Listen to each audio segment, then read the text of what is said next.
The case of Jennifer Wilbanks. Jennifer Wilbanks was born on February 28, 1973, in Georgia, where she spent her entire life surrounded by family, friends, and work. It was in Duluth that she met her fiancé, John Mason, who was also 32 years old. John came from a wealthy family that owned a private medical clinic in Duluth. His friends described him as a kind and caring person who was always willing to help those in need. Jennifer and John had been dating for about a year and seemed like the perfect couple. Everyone who knew them was excited when they announced their engagement. The wedding preparations were underway and a lavish ceremony was planned for April 30, 2005, with several hundred guests invited. However, just 4 days before the wedding, on April 26, 2005, John reported Jennifer's disappearance to the police. He claimed she had gone for an evening run and never returned. John initially tried to find Jennifer on his own, but eventually sought help from law enforcement. The next day, April 27th, a massive search operation was launched involving over 300 police officers and volunteers. They combed through the wooded areas and water bodies along the route Jennifer was supposed to run. Given the urgency of the situation, even off-duty police officers were called in to assist. One of the search teams found potential clues, including clothing, sneakers, and a strand of long, dark hair. All of these findings were sent to the lab for examination. Jennifer's family distributed flyers with her picture and posted them around the city, hoping someone might have information about her disappearance. The media picked up the story, and billboards with her image appeared around town. The police searched the home she shared with her fiancé, John, but found nothing suspicious. As the investigation continued, Major Donald Woodruff of the Duluth Police Department announced that Jennifer's disappearance was being treated as a criminal case, with the FBI and Georgia Bureau of Investigation involved. Despite a second day of searching, no signs of Jennifer were found. Her family was shocked and distraught, and they reached out to radio and TV stations to publicize her disappearance, suggesting that she might have been kidnapped and taken out of state. Jennifer's family begged her possible kidnapper to release her. The cable news channels extensively covered the story, raising questions about her disappearance. Jennifer was just 4 days away from her wedding. Her relatives, visibly distraught, made emotional appeals during press conferences and interviews. In this photo, a visibly distressed John Mason is shown comforting his mother-in-law. If you're familiar with true crime stories, you may have already pieced together the events surrounding Jennifer's disappearance. As the last person to see Jennifer alive, John became the subject of suspicion when searches yielded no results.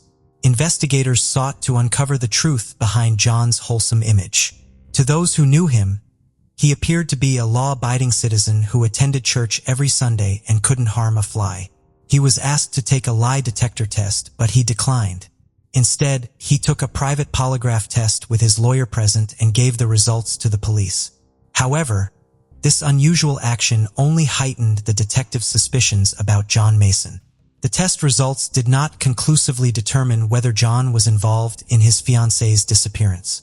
To investigate potential motives, detectives conducted a thorough search of their home and seized 3 computers. Notably, no signs of a struggle or evidence of a crime were found in the house. On the day before the wedding, Jennifer's family offered a $100,000 reward for information that could help find her, either dead or alive. The police held a press conference to announce that they were ending the active search. According to the police chief, they had exhausted all possible leads in the area and found no clues, leading them to call off the search. John Mason attended the press conference but did not speak to reporters. Jennifer's uncle speculated that John was simply unsure of what to say, which only fueled speculation about his involvement in her disappearance. Initially, the police found some items, including clothes, shoes, and a lock of hair that they thought might be connected to Jennifer's disappearance. However, further investigation revealed that these items had no link to her case. The only suspect with a potential motive was John, and journalists were closely following him, making it seem likely that he was involved in her disappearance. However, no concrete evidence had been found. The next day, which was supposed to be Jennifer's wedding day, people gathered to pray for her safe return. On the evening of April 29th, John received a mysterious phone call from an unknown number. When he answered, he was shocked to hear Jennifer's voice on the other end.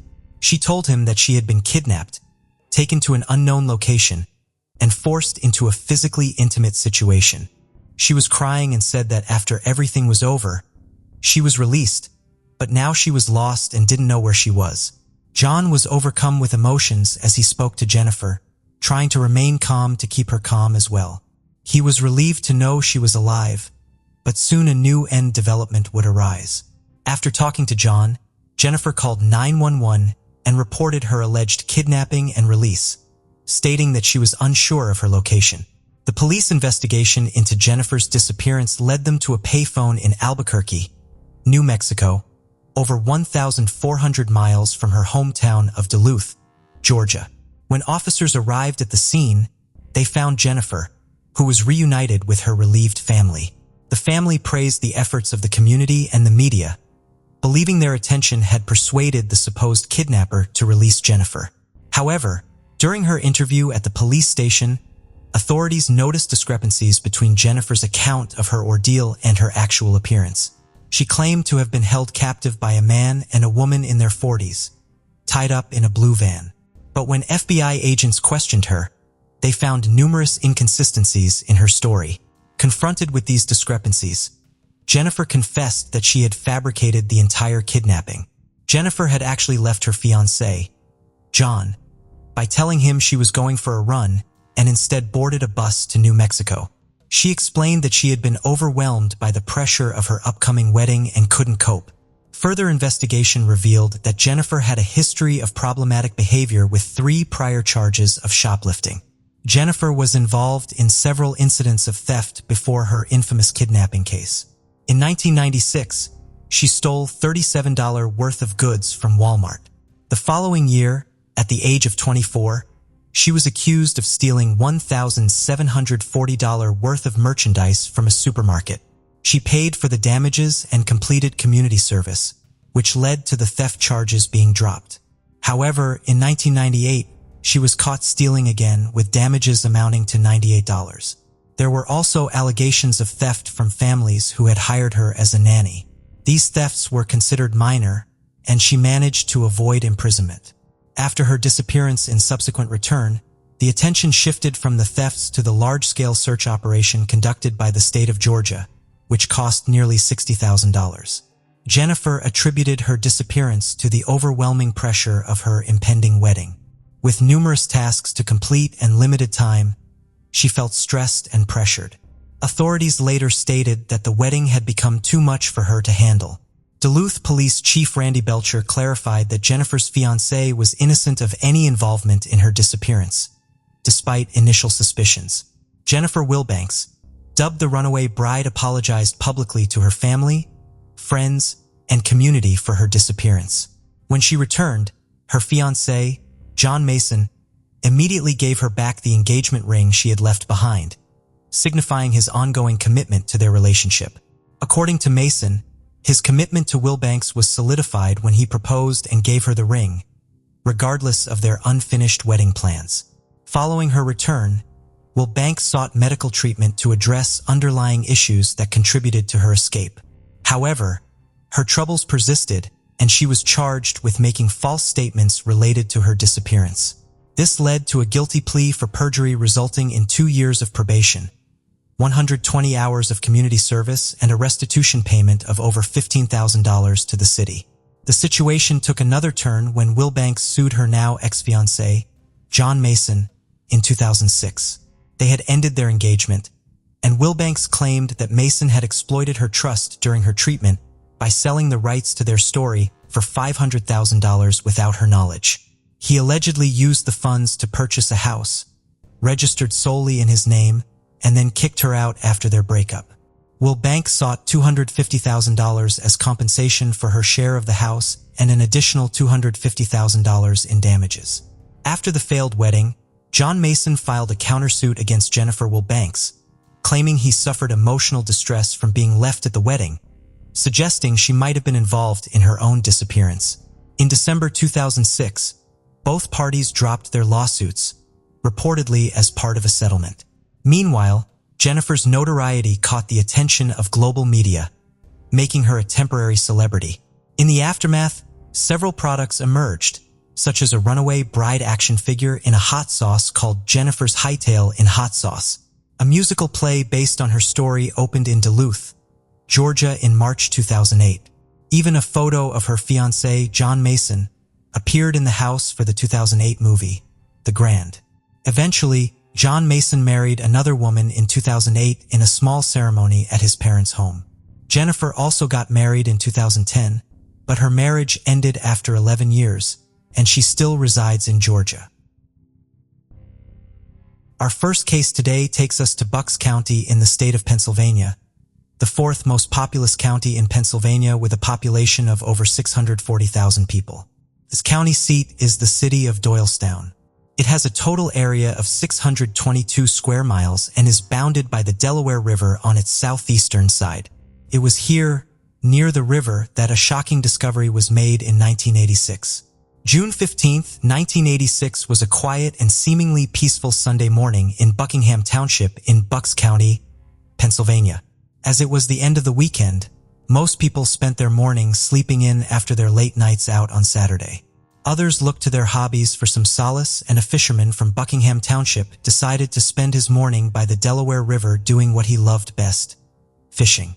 He set out from home with his gear, ready to spend a relaxed day trying to get some good catches in the Delaware River. Nothing could have prepared him for what he was about to discover. Instead of fish, he was going to catch something else entirely on the banks of the river.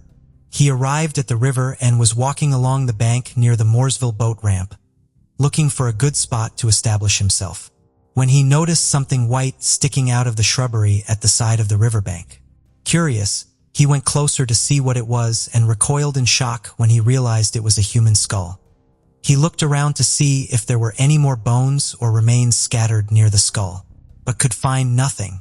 Knowing he had to do something, he initially thought of calling the police, but since he did not know how long it would take them to get there, he took matters into his own hands and picked up the skull and took it to the Buckingham Township Police Department so they could investigate the matter. When the Buckingham Township Police Department received the skull, they were at a loss as to how to investigate this matter due to the condition of the skull and the fact that no other remains were found other than the skull. There was little investigators could do to identify the unknown person or even attempt to describe any physical characteristics the person may have had. From examining the skull, they were able to determine that it belonged to someone white, but they could not determine the sex or the age of the victim, except that the victim had been less than 70 years old. Other than this, they had no other information about who this victim could have been, which made the investigation almost impossible to conduct as there was so little to work with. They tried to look through missing person cases at the time to see if any of them matched the scant information they had, but there was no way to determine if the skull belonged to any of the people they looked at. Eventually, with so little to work with, the investigation began to grow cold. Since only a skull was found with no other remains, there was no burial held and the skull was stored away as evidence as it was the only clue available to investigators at a time. They hoped that in the years to come with advances in science, the skull would be of use in the future with no other leads to follow. The victim was classified as unknown, and the case went cold. In October 2019, 33 years after the initial discovery of the skull near the Delaware River, during a probe of a homicide investigation, Bucks County detectives took possession of the skull, but eventually relinquished it to the Bucks County Coroner's Office. Later that year, the Coroner's Office entered the skull into the National Missing and Unidentified Person System, NAMUS database under the ID UP 62362. They hoped that perhaps it would help jog the memory of someone who had been searching for their missing loved one all of these years. But unfortunately, no one came forward as the details surrounding the victim were still not very useful in helping someone identify them. All that was known now, even with advancements in science since the initial discovery, was that the skull belonged to a man who had been under 70 years old and was white. Even though this information was put into NAMUS, eventually the case went dormant again for another 3 years. Then in September of 2022, 36 years after the initial discovery, Bucks County detectives went and retrieved the skull from the Bucks County Coroner's Office. Over the past few years, a number of cold cases from around the country had been solved through a revolutionary new DNA testing method called genetic genealogy. It used DNA testing and family trees to identify possible relatives to DNA profiles that had been unidentifiable for years. Bucks County detectives were hopeful that this amazing new technology would be useful in providing them with a breakthrough in this John Doe that they had been chasing for over 3.5 decades. They had almost given up hope of ever solving this case due to how little information they had. But finally, after 36 years, they believed genetic genealogy might actually give them the chance. They sent the skull off to Othram, an organization based in Texas that specializes in forensic genealogy testing. Since forensic testing is an expensive process, the funds needed for testing the skull were contributed by AudioChunk, a podcasting platform that hosts a number of true crime podcasts.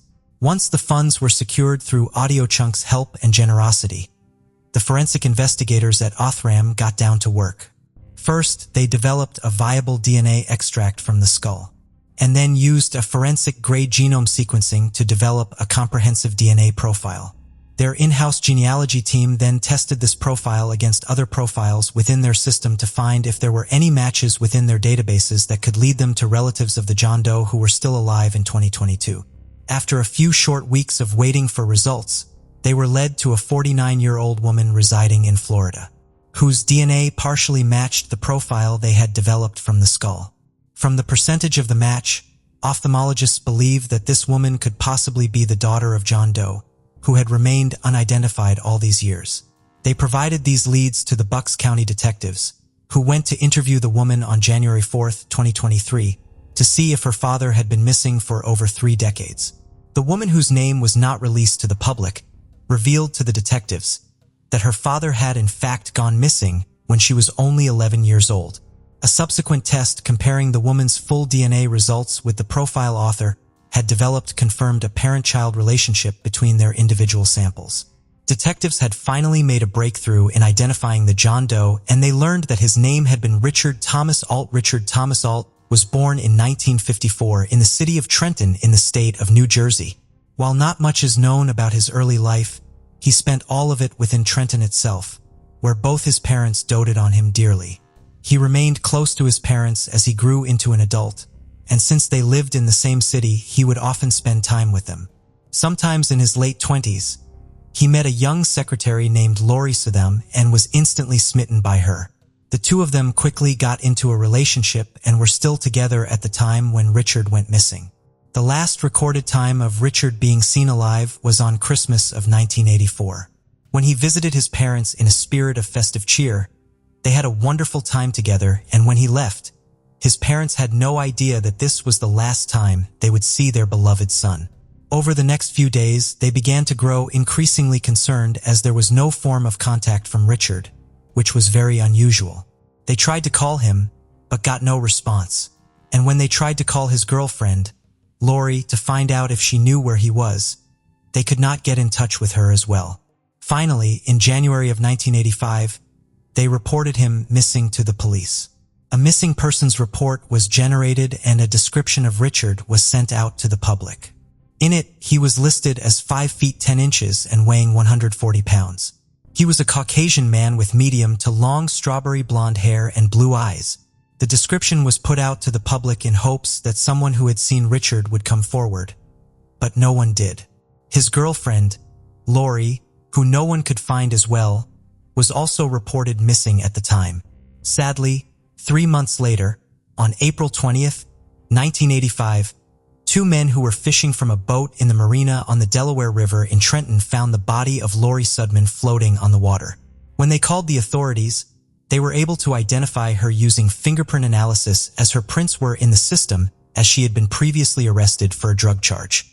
Her death was never solved and remains an unsolved homicide even today. But at that time, police suspected that foul play was involved in both her death and the disappearance of Richard. Richard's skull was only discovered over a year later, but took over 3 decades to be identified, and the events surrounding both his and Lorie's deaths remains a mystery even today. Once Richard was identified in 2023, Bucks County authorities closed their investigation into his death and disappearance due to lack of evidence of any crime being committed in Bucks County. The investigation into his and Lorie's death is now being carried out by the Mercer County Police Department, under whose jurisdiction it falls. They have asked that if anyone has any information that might be useful to the investigation, they should come forward. In a statement to the press, Bucks County District Attorney Matthew D. Weintraub can't even imagine wondering and worrying about a lost family member for even a day, let alone for 37 years. That wait is now over for Mr. Alt's family. I'm just glad that we could give them some peace of mind with this identification and the eventual return of his remains to his family. He also specifically thanked Othrim, acknowledging that the case could never have been solved without their technical expertise. He hopes that genetic genealogy and the expertise of institutions like Othrim will continue to provide breakthroughs in cases like this that have seemed hopeless for so many years. The case of Tara Baker. Tara Baker was born on January 20th, 1977, in East Point, Georgia. Her parents divorced when she was young, and her mother later remarried. She is the eldest of 4 siblings. From an early age, she showed a strong interest in the legal system with the desire to pursue a career as a lawyer or judge. She would often engage in mock trials with her stuffed animals, create contracts with her relatives, and even write letters to politicians, including the President of the United States, to express her opinions. After high school, attended Georgia College, where she earned 2 bachelor's degrees in just 3 years, graduating in 1999. She then enrolled at the University of Georgia, one of the top law schools in the country, located in Athens, a small town close to her parents' home. To avoid dorm life, rented a house with 2 other university students, one of whom she knew from college. Tara worked at a prestigious law firm in downtown Athens, covering her expenses and gaining valuable experience in her future profession. In January 2001, Tara spent a lot of time studying at the university library. On the evening of January 18th, she went to the library to study with a friend.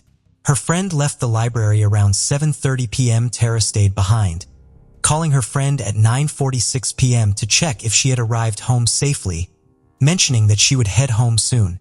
The next day, around 6 p.m., Tara's mother, Virginia Baker, received a phone call from a woman who identified herself as a detective.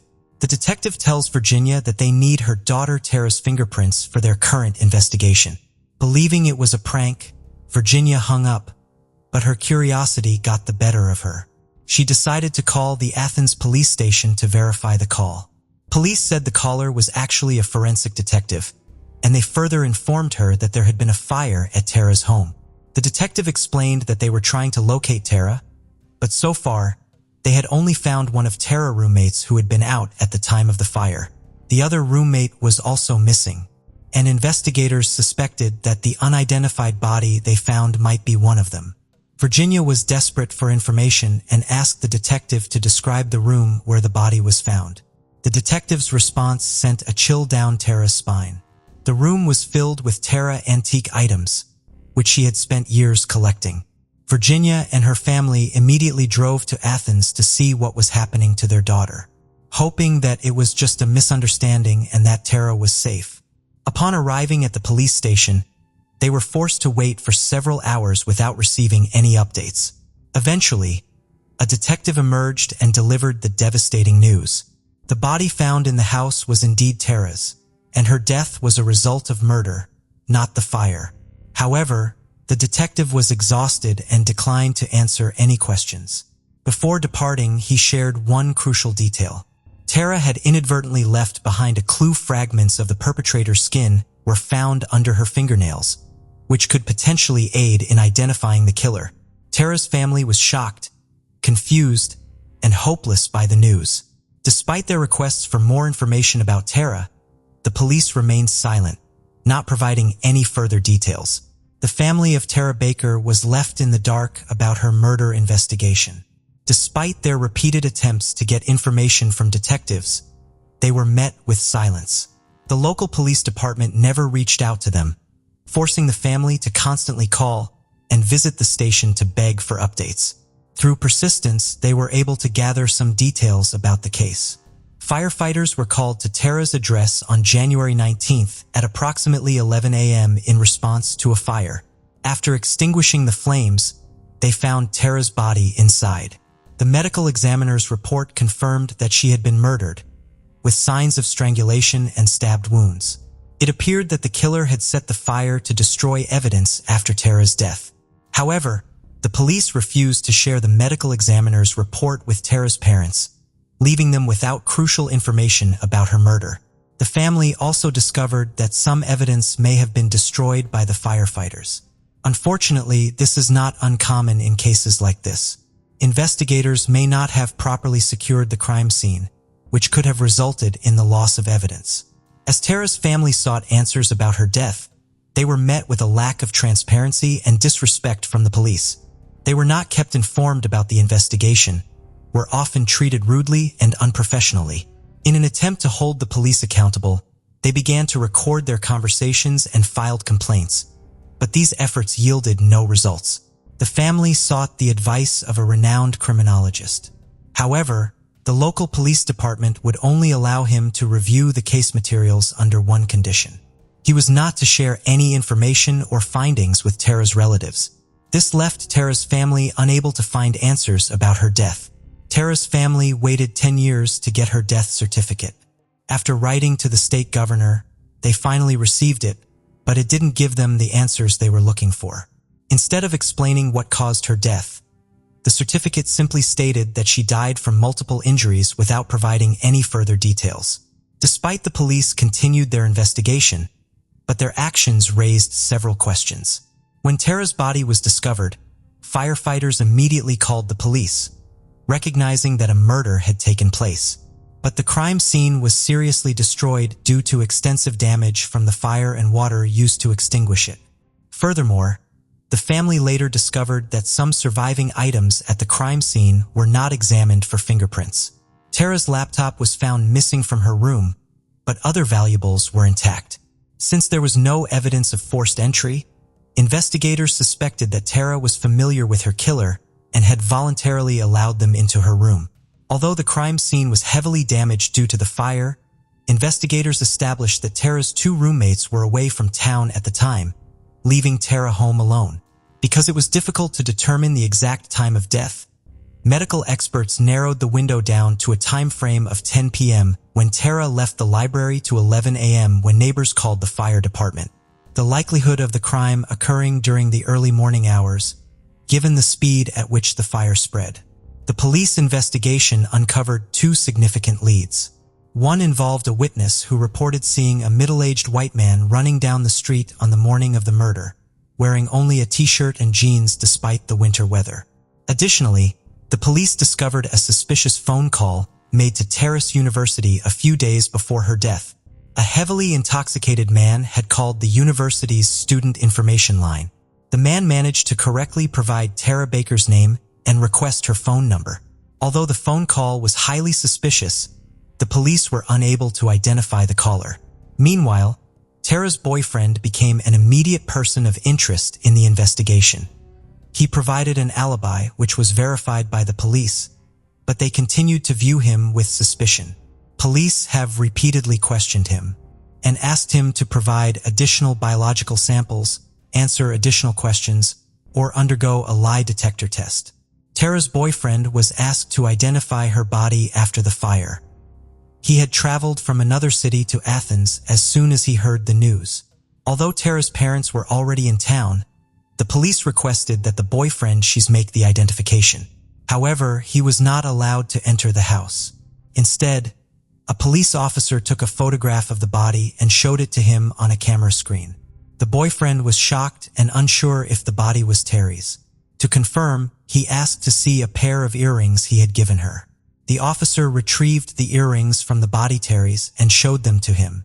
After seeing the earrings, the boyfriend confirmed that the body was indeed Terry's. The police then shifted their focus to a male student who had a reputation for being troublesome. Several female students reported that he had repeatedly asked them out on dates, despite being told no, and made them feel uncomfortable with his behavior.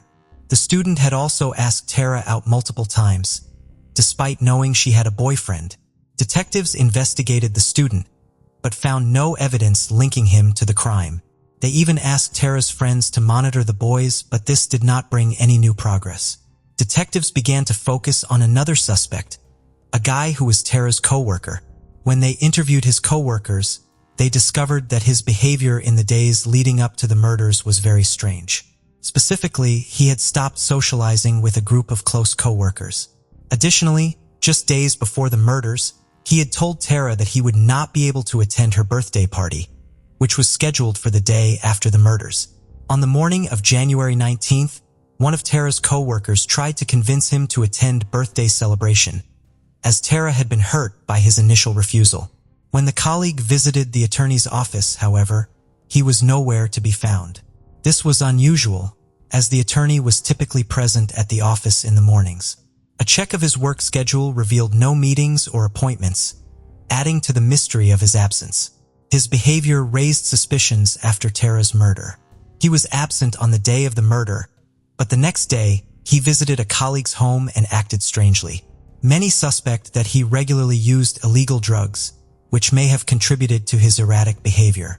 The coworker noticed several fresh scratches on his neck, which were notable because several pieces of skin were found under Tara's fingernails, suggesting that she may have scratched her attacker in self-defense. When questioned about the scratches, he claimed he got them from a cat and denied any involvement in Tara's murder. However, when asked about his suspicions regarding the killer, his response was unusual. He screams that Tara's father is the culprit, but he cannot produce any evidence to back up his accusations. Furthermore, he resigned from his position just a few months after the murder and left the state. It is unclear whether the police compared his DNA with the samples found under Tara's nails, but they have not shared any information about this aspect of the investigation, even with Tara's relatives. The police discovered that he was married, but still secretly dated 2 female colleagues. This revelation could explain his unusual behavior and unexplained absences from work. Both women also suspected that he was using illicit substances. However, police found no evidence to prove his involvement in the murder and eventually cleared him as a suspect. The detectives also investigated the maintenance company employees who had access to the house where Tara lived. They had a spare key, which might explain why there was no sign of forced entry. Unfortunately, this lead also yielded no results. Since then, the case has had no new clues. The police continue to search for new suspects and witnesses, but they are keeping many details about their investigation under wraps to avoid it being undermined. The investigation into Tara's murder continued over the years, with several new leads emerging, but it did not yield any results for the investigation. One witness reported seeing an African-American man near Tara's house on the day of the fire, while another claimed to have seen blood on a classmate's notebook shortly after the murder. Despite police efforts to pursue these leads, they ultimately led to dead ends. Tara's parents offered a $77,000 reward in hopes of generating new leads. The detective team working on the case changed several times, but they all encountered considerable difficulties due to lack of evidence. The fire in Tara's room burned most of the evidence, leaving the police with few clues to investigate. 19 years after Tara's murder, a podcast about her case was released, generating renewed interest and attention. The podcast gathered information from Tara's family and individuals connected to the case, re-examining the evidence and helped reinvestigate the case. The police department took notice of the podcast, leading to better cooperation between detectives and Tara's family. For several months, detectives reviewed all available information and evidence using modern DNA analysis tools to re-examine the evidence. Their efforts paid off on May 13, 2024, when police announced that they had finally arrested the perpetrator 23 years after the murder. The suspect, Edric Lamont Faust, 48, was arrested, but police did not reveal how they identified the suspect, citing the need to keep some information secret to protect ongoing legal proceedings. Investigators only mentioned that modern DNA analysis tools and other biological evidence played a crucial role in Edric's identification. Further details of the case were not disclosed at the press conference, and police chose to withhold evidence to avoid compromising Edric's trial. However, his arrest documents revealed that he was accused of assaulting Tara. Additionally, a piece of skin was found under Tara's fingernails, which was used to extract the killer's DNA using modern DNA analysis tools. The police had likely known about Edric for years due to his long history of crime, which included multiple arrests. At the time of Tara's murder, he was 25 and lived in the same city as she. Despite this, the police initially found no evidence suggesting that Edric knew Tara. It wasn't until recently, thanks to advanced DNA analysis, that Edric became a suspect in the case. Detectives only started investigating him a few days before his arrest. Edric is currently in jail awaiting trial. Police are confident that they have found the right person as they obtained irrefutable DNA evidence. As a result, Edric was denied bail and Tara's case is now considered closed. Tara's family finally finds out the truth after 23 years, thanks to a new team of detectives who reopen the case and solve it. Our next case takes us to Loleta, a small town with a population of just over 800. Nestled in the heart of Northern California's Humboldt County, Loleta is surrounded by beautiful forest and rolling hills, providing a picturesque backdrop for outdoor activities such as hiking, fishing, and camping. But it was here in this idyllic setting that a gruesome discovery was made in 1998. On March 27, 1998, a Loleta resident and his son were on a boat sailing down the Eel River. In search of driftwood, something strange attracted their attention near Cockrebin Island as they were navigating through the river's bends and turns. They initially assumed it was just another piece of wood entangled in a nearby tree's branches. But as they got closer, they realized they were witnessing what appeared to be human remains. They were horrified at their discovery and rushed to inform the authorities at the Humboldt County Sheriff's Office. The people of Loleta were shocked and dismayed as a result of this tragic day, which would never be forgotten and would always be a part of this small town's history. On hearing the news, the sheriff's deputies wasted no time in responding. They hurried by jet boat to the Eel River, unaware at the time that this case was going to stick with them for a very long time. They finally arrived at the location where the locals had reported the discovery. Their greatest fears were realized. The body of a man was found there, only partially clothed and in a stage of advanced decomposition.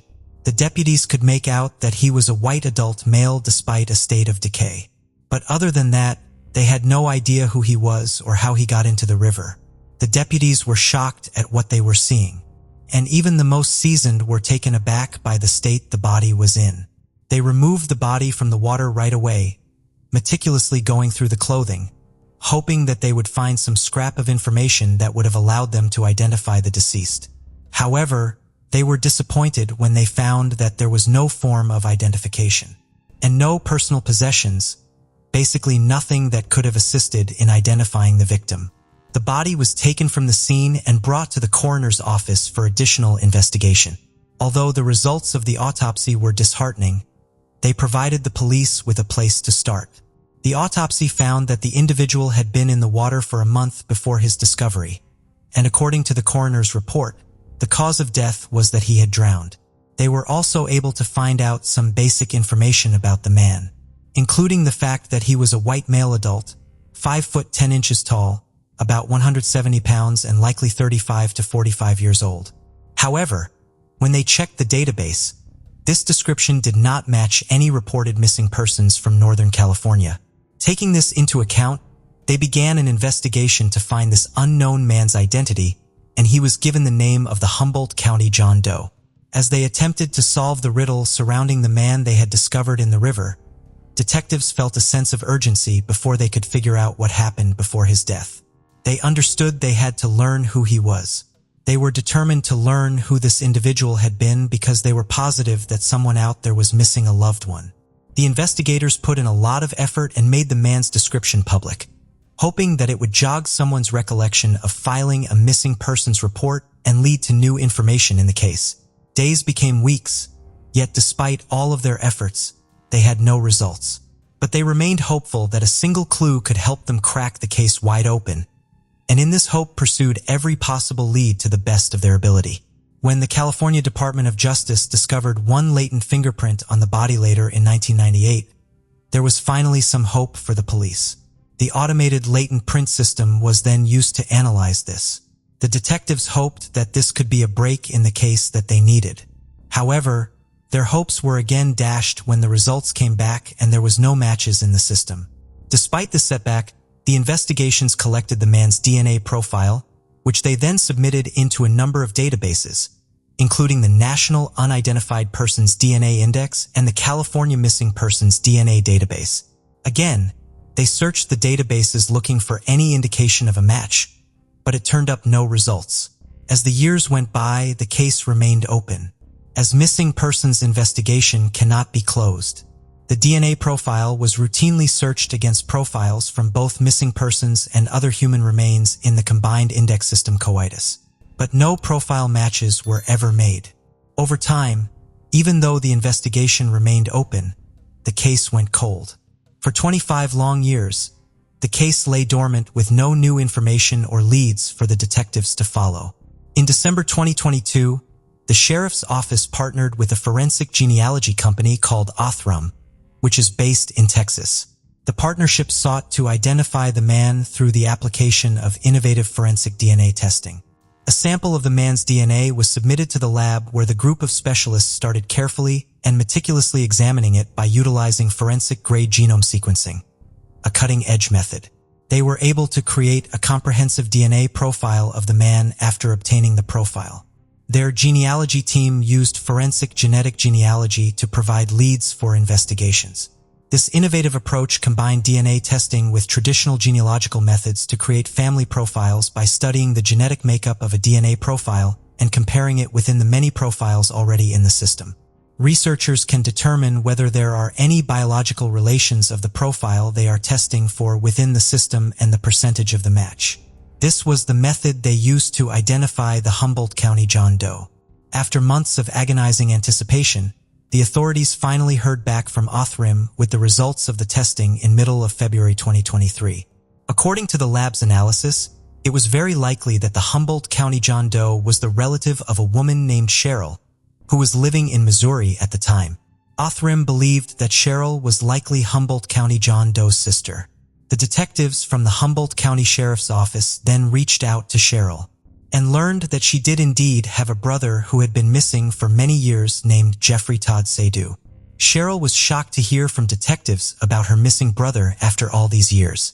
When the detectives from the Humboldt County Sheriff's Office went out to Missouri to interview her, she told them that she had been searching for Jeffrey for many years and had almost given up hope on ever finding out what happened to him. Cheryl also told detectives that Jeffrey had been born in 1963 and would have been 35 when his body was found in 1998. However, she told them that the last contact she or anyone in the family had with him had been many years before that, as they had not seen or heard from him since the mid-1990s. She told them that he had stopped communicating with her and all of the other members of their family for reasons that were unknown to all of them. She had tried reaching out to him, but had never gotten a response. This is why they had never filled out a missing persons report about Jeffrey, as she and all of her family had thought his absence from their lives was an intentional choice that he had made. One would think that this information from Cheryl, as well as the DNA testing from Othram, would have been all the evidence that the police required to close the case. But they were determined to leave no stone unturned and confirm his identity once and for all. To do so, they obtained the fingerprints of Jeffrey and compared these to a latent fingerprint they had been able to lift off the body they found in the Eel River all those many years ago. All their hard work had paid off as the fingerprints came back as a perfect match. Finally, after 24 years, they knew for sure that Humboldt County John Doe was actually Jeffrey Todd Seydoux. Now that his identity has been confirmed, the Humboldt County Sheriff's Office is now working with his family members to make sure that his remains are returned to them so he can be buried along with his other deceased loved ones. After decades of not knowing where her brother was or what had happened to him, she thanked the detectives for their dedication to her brother's case and making sure that it was resolved after all these years. The Humboldt County Sheriff's Office thanked the California Department of Justice DNA Lab and Othram for their outstanding work and assistance in solving this case and providing the Seydoux family some closure for their missing loved one. The Sheriff's Office still wants to know what happened to Jeffrey in his final days, as they have urged anyone with information about his last known activities or whereabouts prior to his death to come forward and report it. And this is where we end it, folks. We hope you enjoyed the time with us today and learning about how genetic genealogy finally helped uncover the identities of these two John Does in 2023. We hope with these advancements in technology, more and more of these cases that have been dormant for years will be solved in the near future. The case of Mitsy Sanchez. Mitsy Sanchez was born on August 10, 1992 in Vallejo, California. She grew up in a large with two brothers and a sister. As a child, Mitsy was cheerful and bright, enjoying time outdoors with friends and playing with her siblings. From a young age, she demonstrated independence, often walking to elementary school with her brother without adult supervision. As the school was nearby, on August 10, 2000, Mitsy's 8th birthday, she was excited about the celebration party her family had planned. However, when she asked her mom if she could skip school, the request was denied. Upset, Mitsy left her home with her brother at around 7:30 a.m. The plan was for her to wait for her brother after classes, and they would walk home together. But when her brother went outside the school, he couldn't find Mitsy. Assuming she had already left without him, he headed home alone. However, when he arrived home, Mitsy had disappeared without a trace. Mitsy's older sister grew concerned when she realized Mitsy was missing, especially since her birthday party was supposed to take place that day. As her absence seemed unusual, the sister called their mother around 4 p.m. to report the situation. The mother immediately contacted Mitsy's school and confirmed that Mitsy had attended all her classes that day. However, when the mother reached out to family members and Mitsy's friends, no one had seen her after school. Mitsy's family became worried and started looking for her. Family, friends, and neighbors mounted a massive search operation. Some walked the streets, while others went door to door along the route from her home to school, asking locals if they had seen her. They also distributed flyers with information about Mitsy. Despite their extensive efforts, they were unable to find her, leading Mitsy's parents to call 911 for assistance. The police quickly joined the search and local media started covering the case. The news of Mitsy's disappearance spread quickly, not just in local news outlets but also across the state. Mitsy's family has given several interviews to raise awareness of her disappearance. Her mother desperately pleaded with them to return her daughter safely. The police received a lot of information, but none of it was useful. 24 hours after Mitsy went missing, the investigation had new clues. A man contacted the police to report finding bloody rags at a landfill. After further examination, experts discovered that the rags were actually bed sheets from a hotel in Vallejo. The evidence was sent to the lab for analysis, but it would take several days to obtain the results. Investigators also went to the hotel, but they were unable to confirm whether Mitsy was there. As the investigators waited for the lab results, they thoroughly searched the landfill for any additional clues, but they found nothing. However, the next day, August 12th, the police received a call that changed the course of the investigation. At around 11 a.m., a man called the police to report a disturbing incident. While driving through an industrial area in Santa Clara, he saw a little girl running towards his van, screaming that someone was chasing her. The girl quickly got into the van, and the driver saw a man running in their direction. A young girl escaped from her kidnapper and sought help from a van driver. As soon as she got into the truck, the kidnapper quickly fled the scene. The girl, who identified herself as Mitsy Sanchez, told the driver what had happened, and he immediately contacted the police. The officers quickly took Mitsy to a hospital for a medical examination. They also arranged for her to speak with her mother over the phone. And soon her relatives arrived at the hospital where they were reunited with Mitsy. The van driver proved to be a valuable witness in the investigation. He was able to provide the police with the license plate number of the kidnapper's vehicle, which he had seen as it sped away. The truck driver happened to be on the road that day, which was lucky. If he hadn't been there, the kidnapper might have caught up with Mitsy.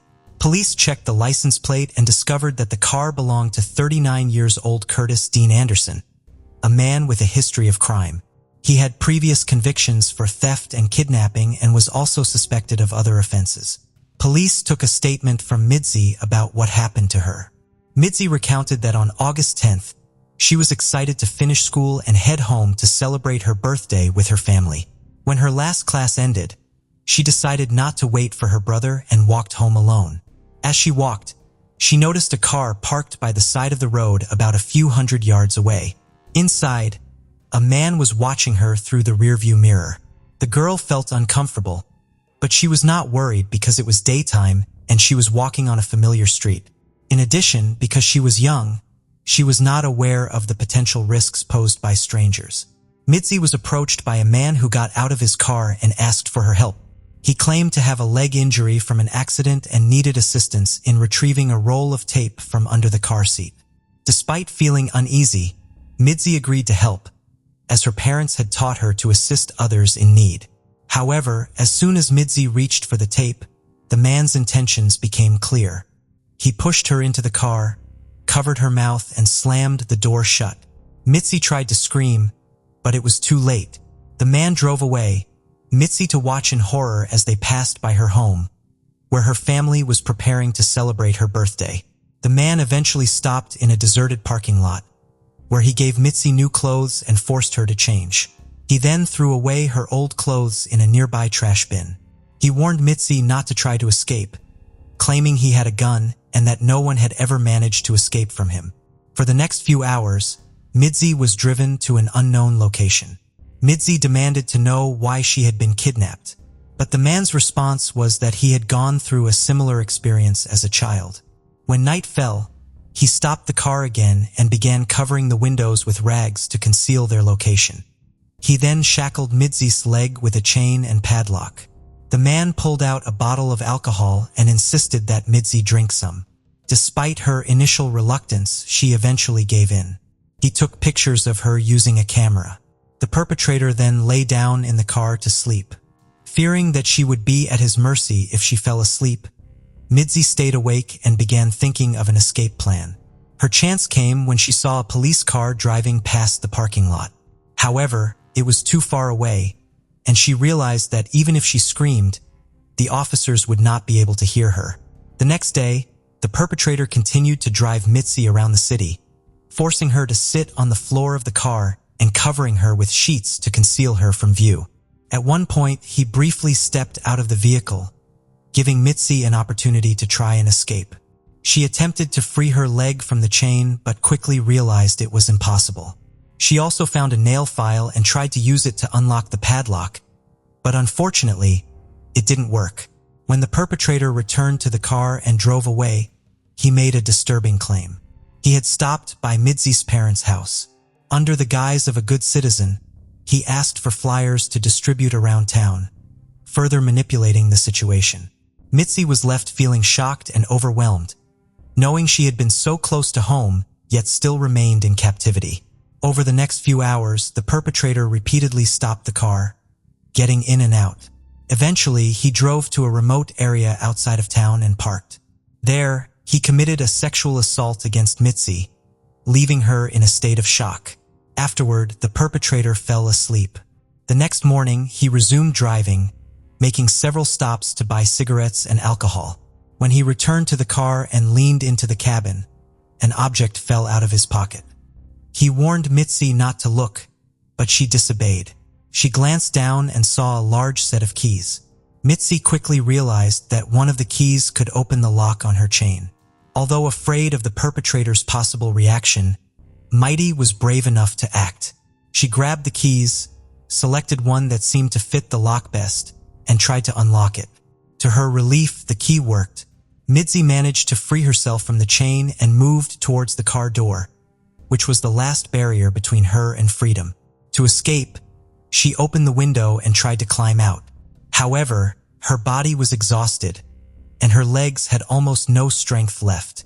Using the last of my strength, she pushed herself upwards and finally jumped out of the car. As she moved around it, she spotted her kidnapper, who instantly saw her as well. He yelled for her to come back, but Mitsy had no intention of surrendering. She took off in the opposite direction, and her kidnapper started chasing after her. As she fled, she attempted to get help from passing cars by waving her hands and screaming, but all the cars ignored her pleas and kept driving by. Not losing hope, Mitsy kept running forward. In her desperate situation, Every moment seemed like an eternity. Mitsy is driven by the fear that if she stops even for a moment, she will be captured by the perpetrator, a fate she is determined to avoid. Finally, she spotted a van and she ran towards it, jumping in front of it to stop the driver. The driver quickly halted and Mitsy climbed into the cabin, exhausted, dehydrated, and starving, but safe. At the hospital, she received the medical attention she needed, and her family soon arrived to be reunited with her. Mitsy's story quickly became top news in town. When she returned home, thousands of people gathered on her street, cheering and shouting birthday wishes she had missed while in captivity. Meanwhile, the police were searching for her kidnapper, whose location remained unknown. During the investigation, the police showed Mitsy's mother a photo of the suspect, and she recognized him.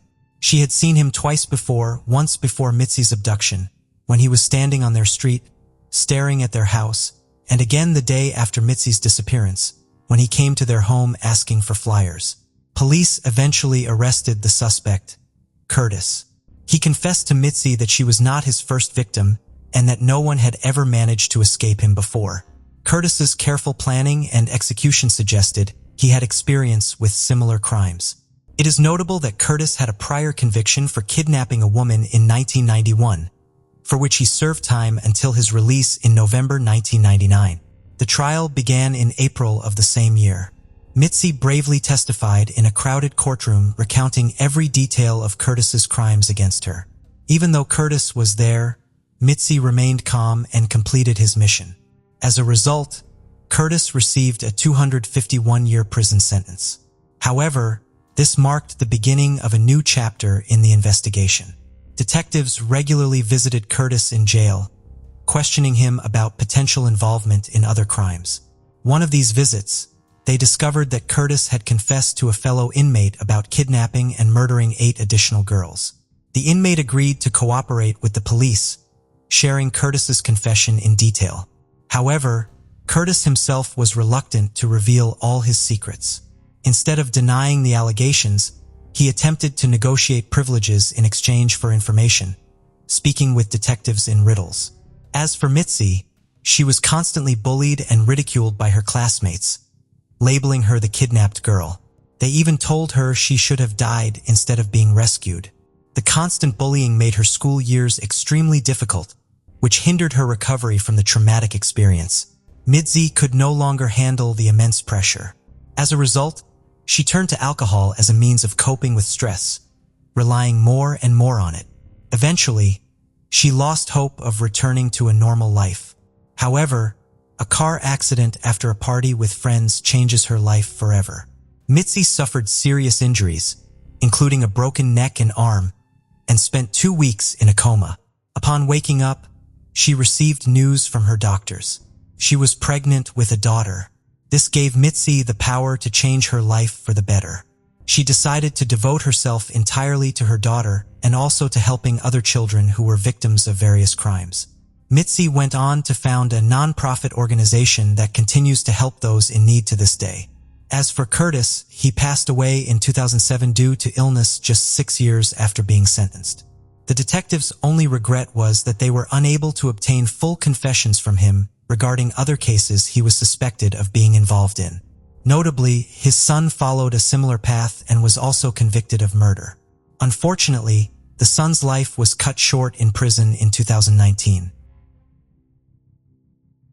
Battle Creek is a small city in southwest Michigan that not only offers inviting neighborhoods and friendly communities, but also a booming industry and incredible growth opportunities for its citizens.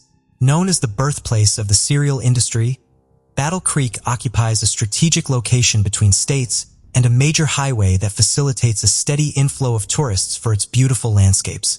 Downtown Battle Creek is a thriving community with a strong suburban feel.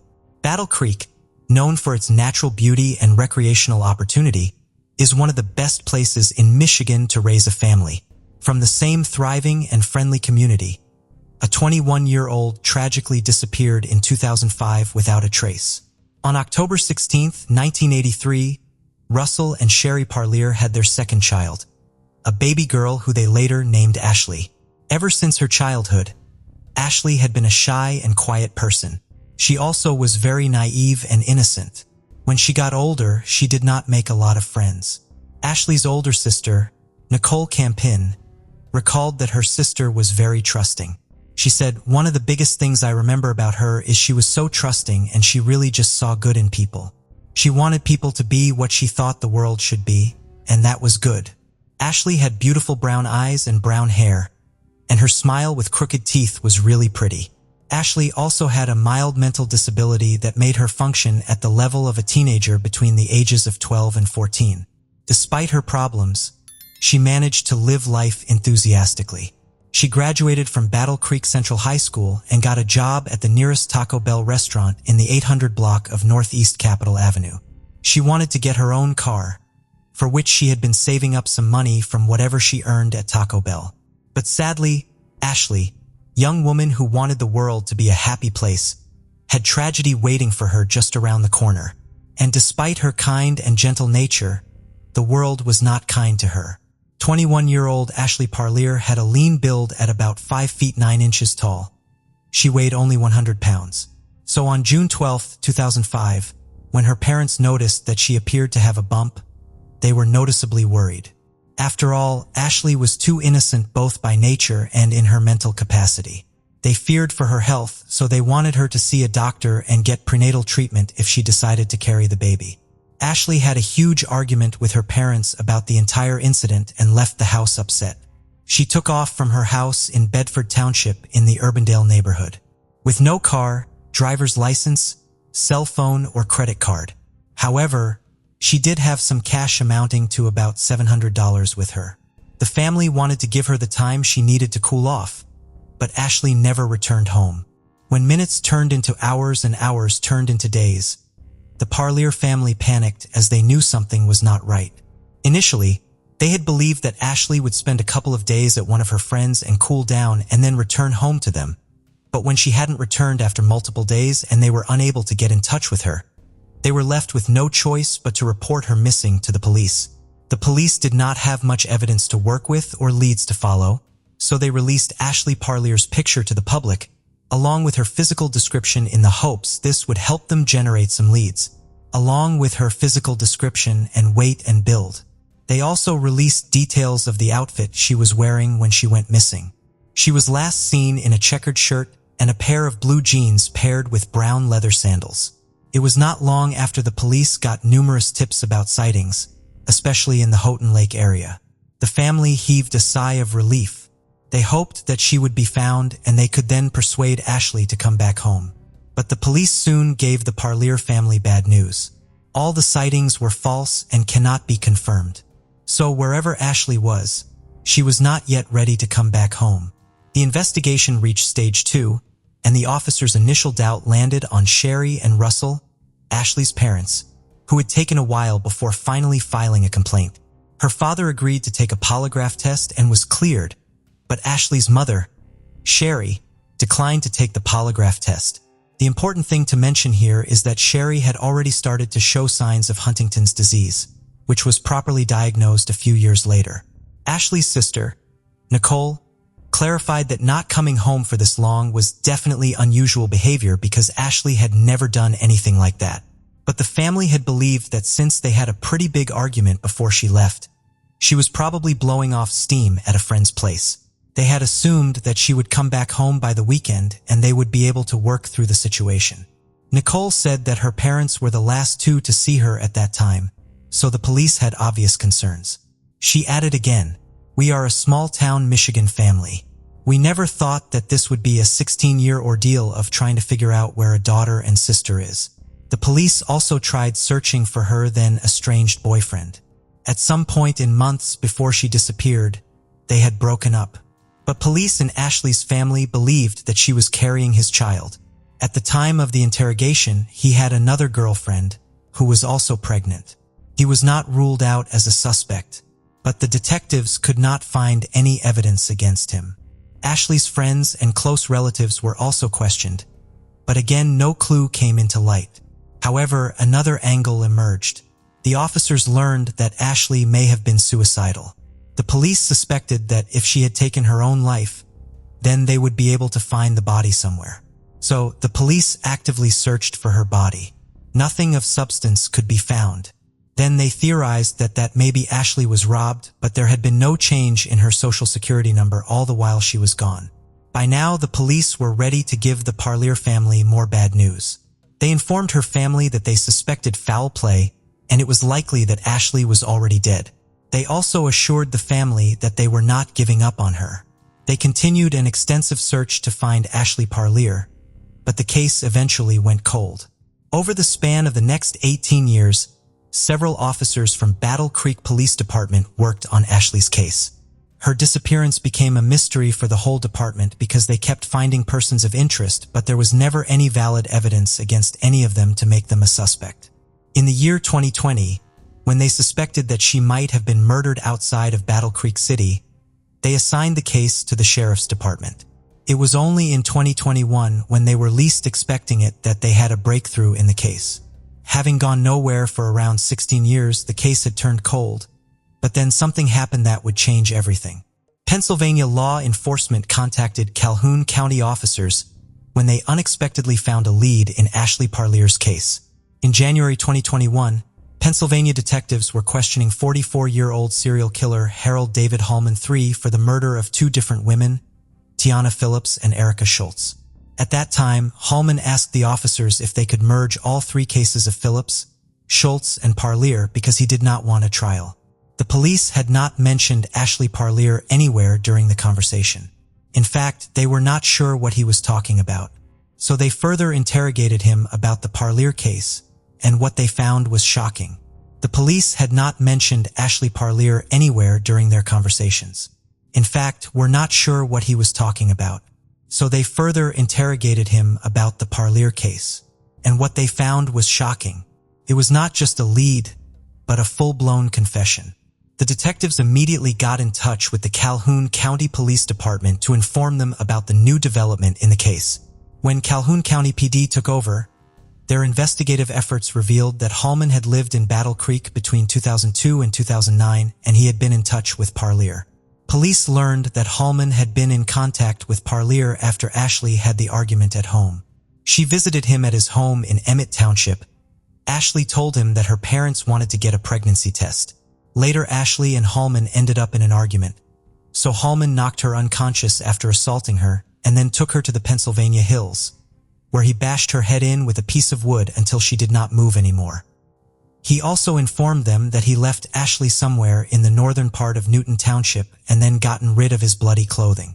Harold David Hallman III was born on November 29, 1978.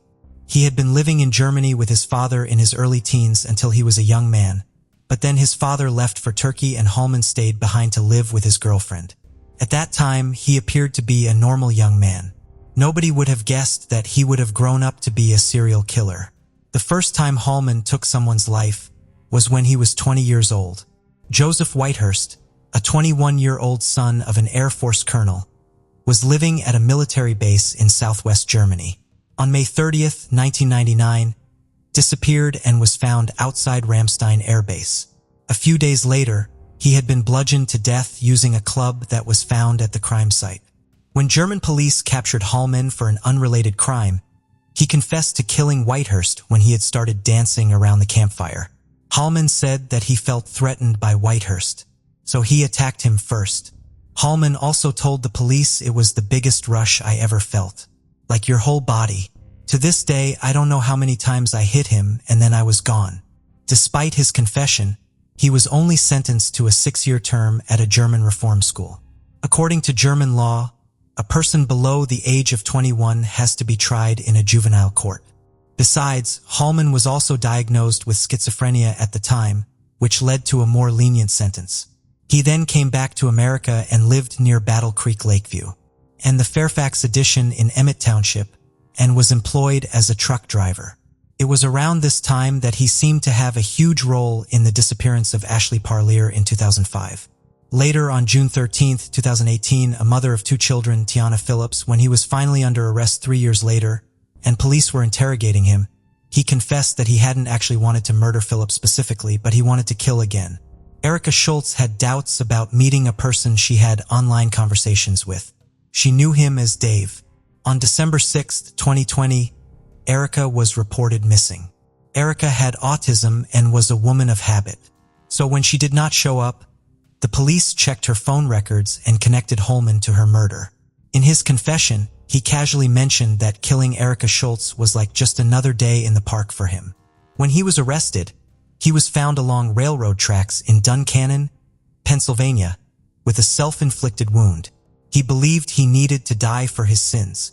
When Holman was receiving treatment in the hospital, he admitted to killing Schultz and Phillips. When he was in jail, he wrote a confession letter to his estranged wife detailing how he had killed Phillips, who he had relations with. He said that he wanted to confess to the crime to highlight the fact that he would never do something like that with her. It obviously freaked out his ex-wife, who took the letter to the police. She also mentioned that Holman had claimed to have killed a woman earlier, but she had not believed him.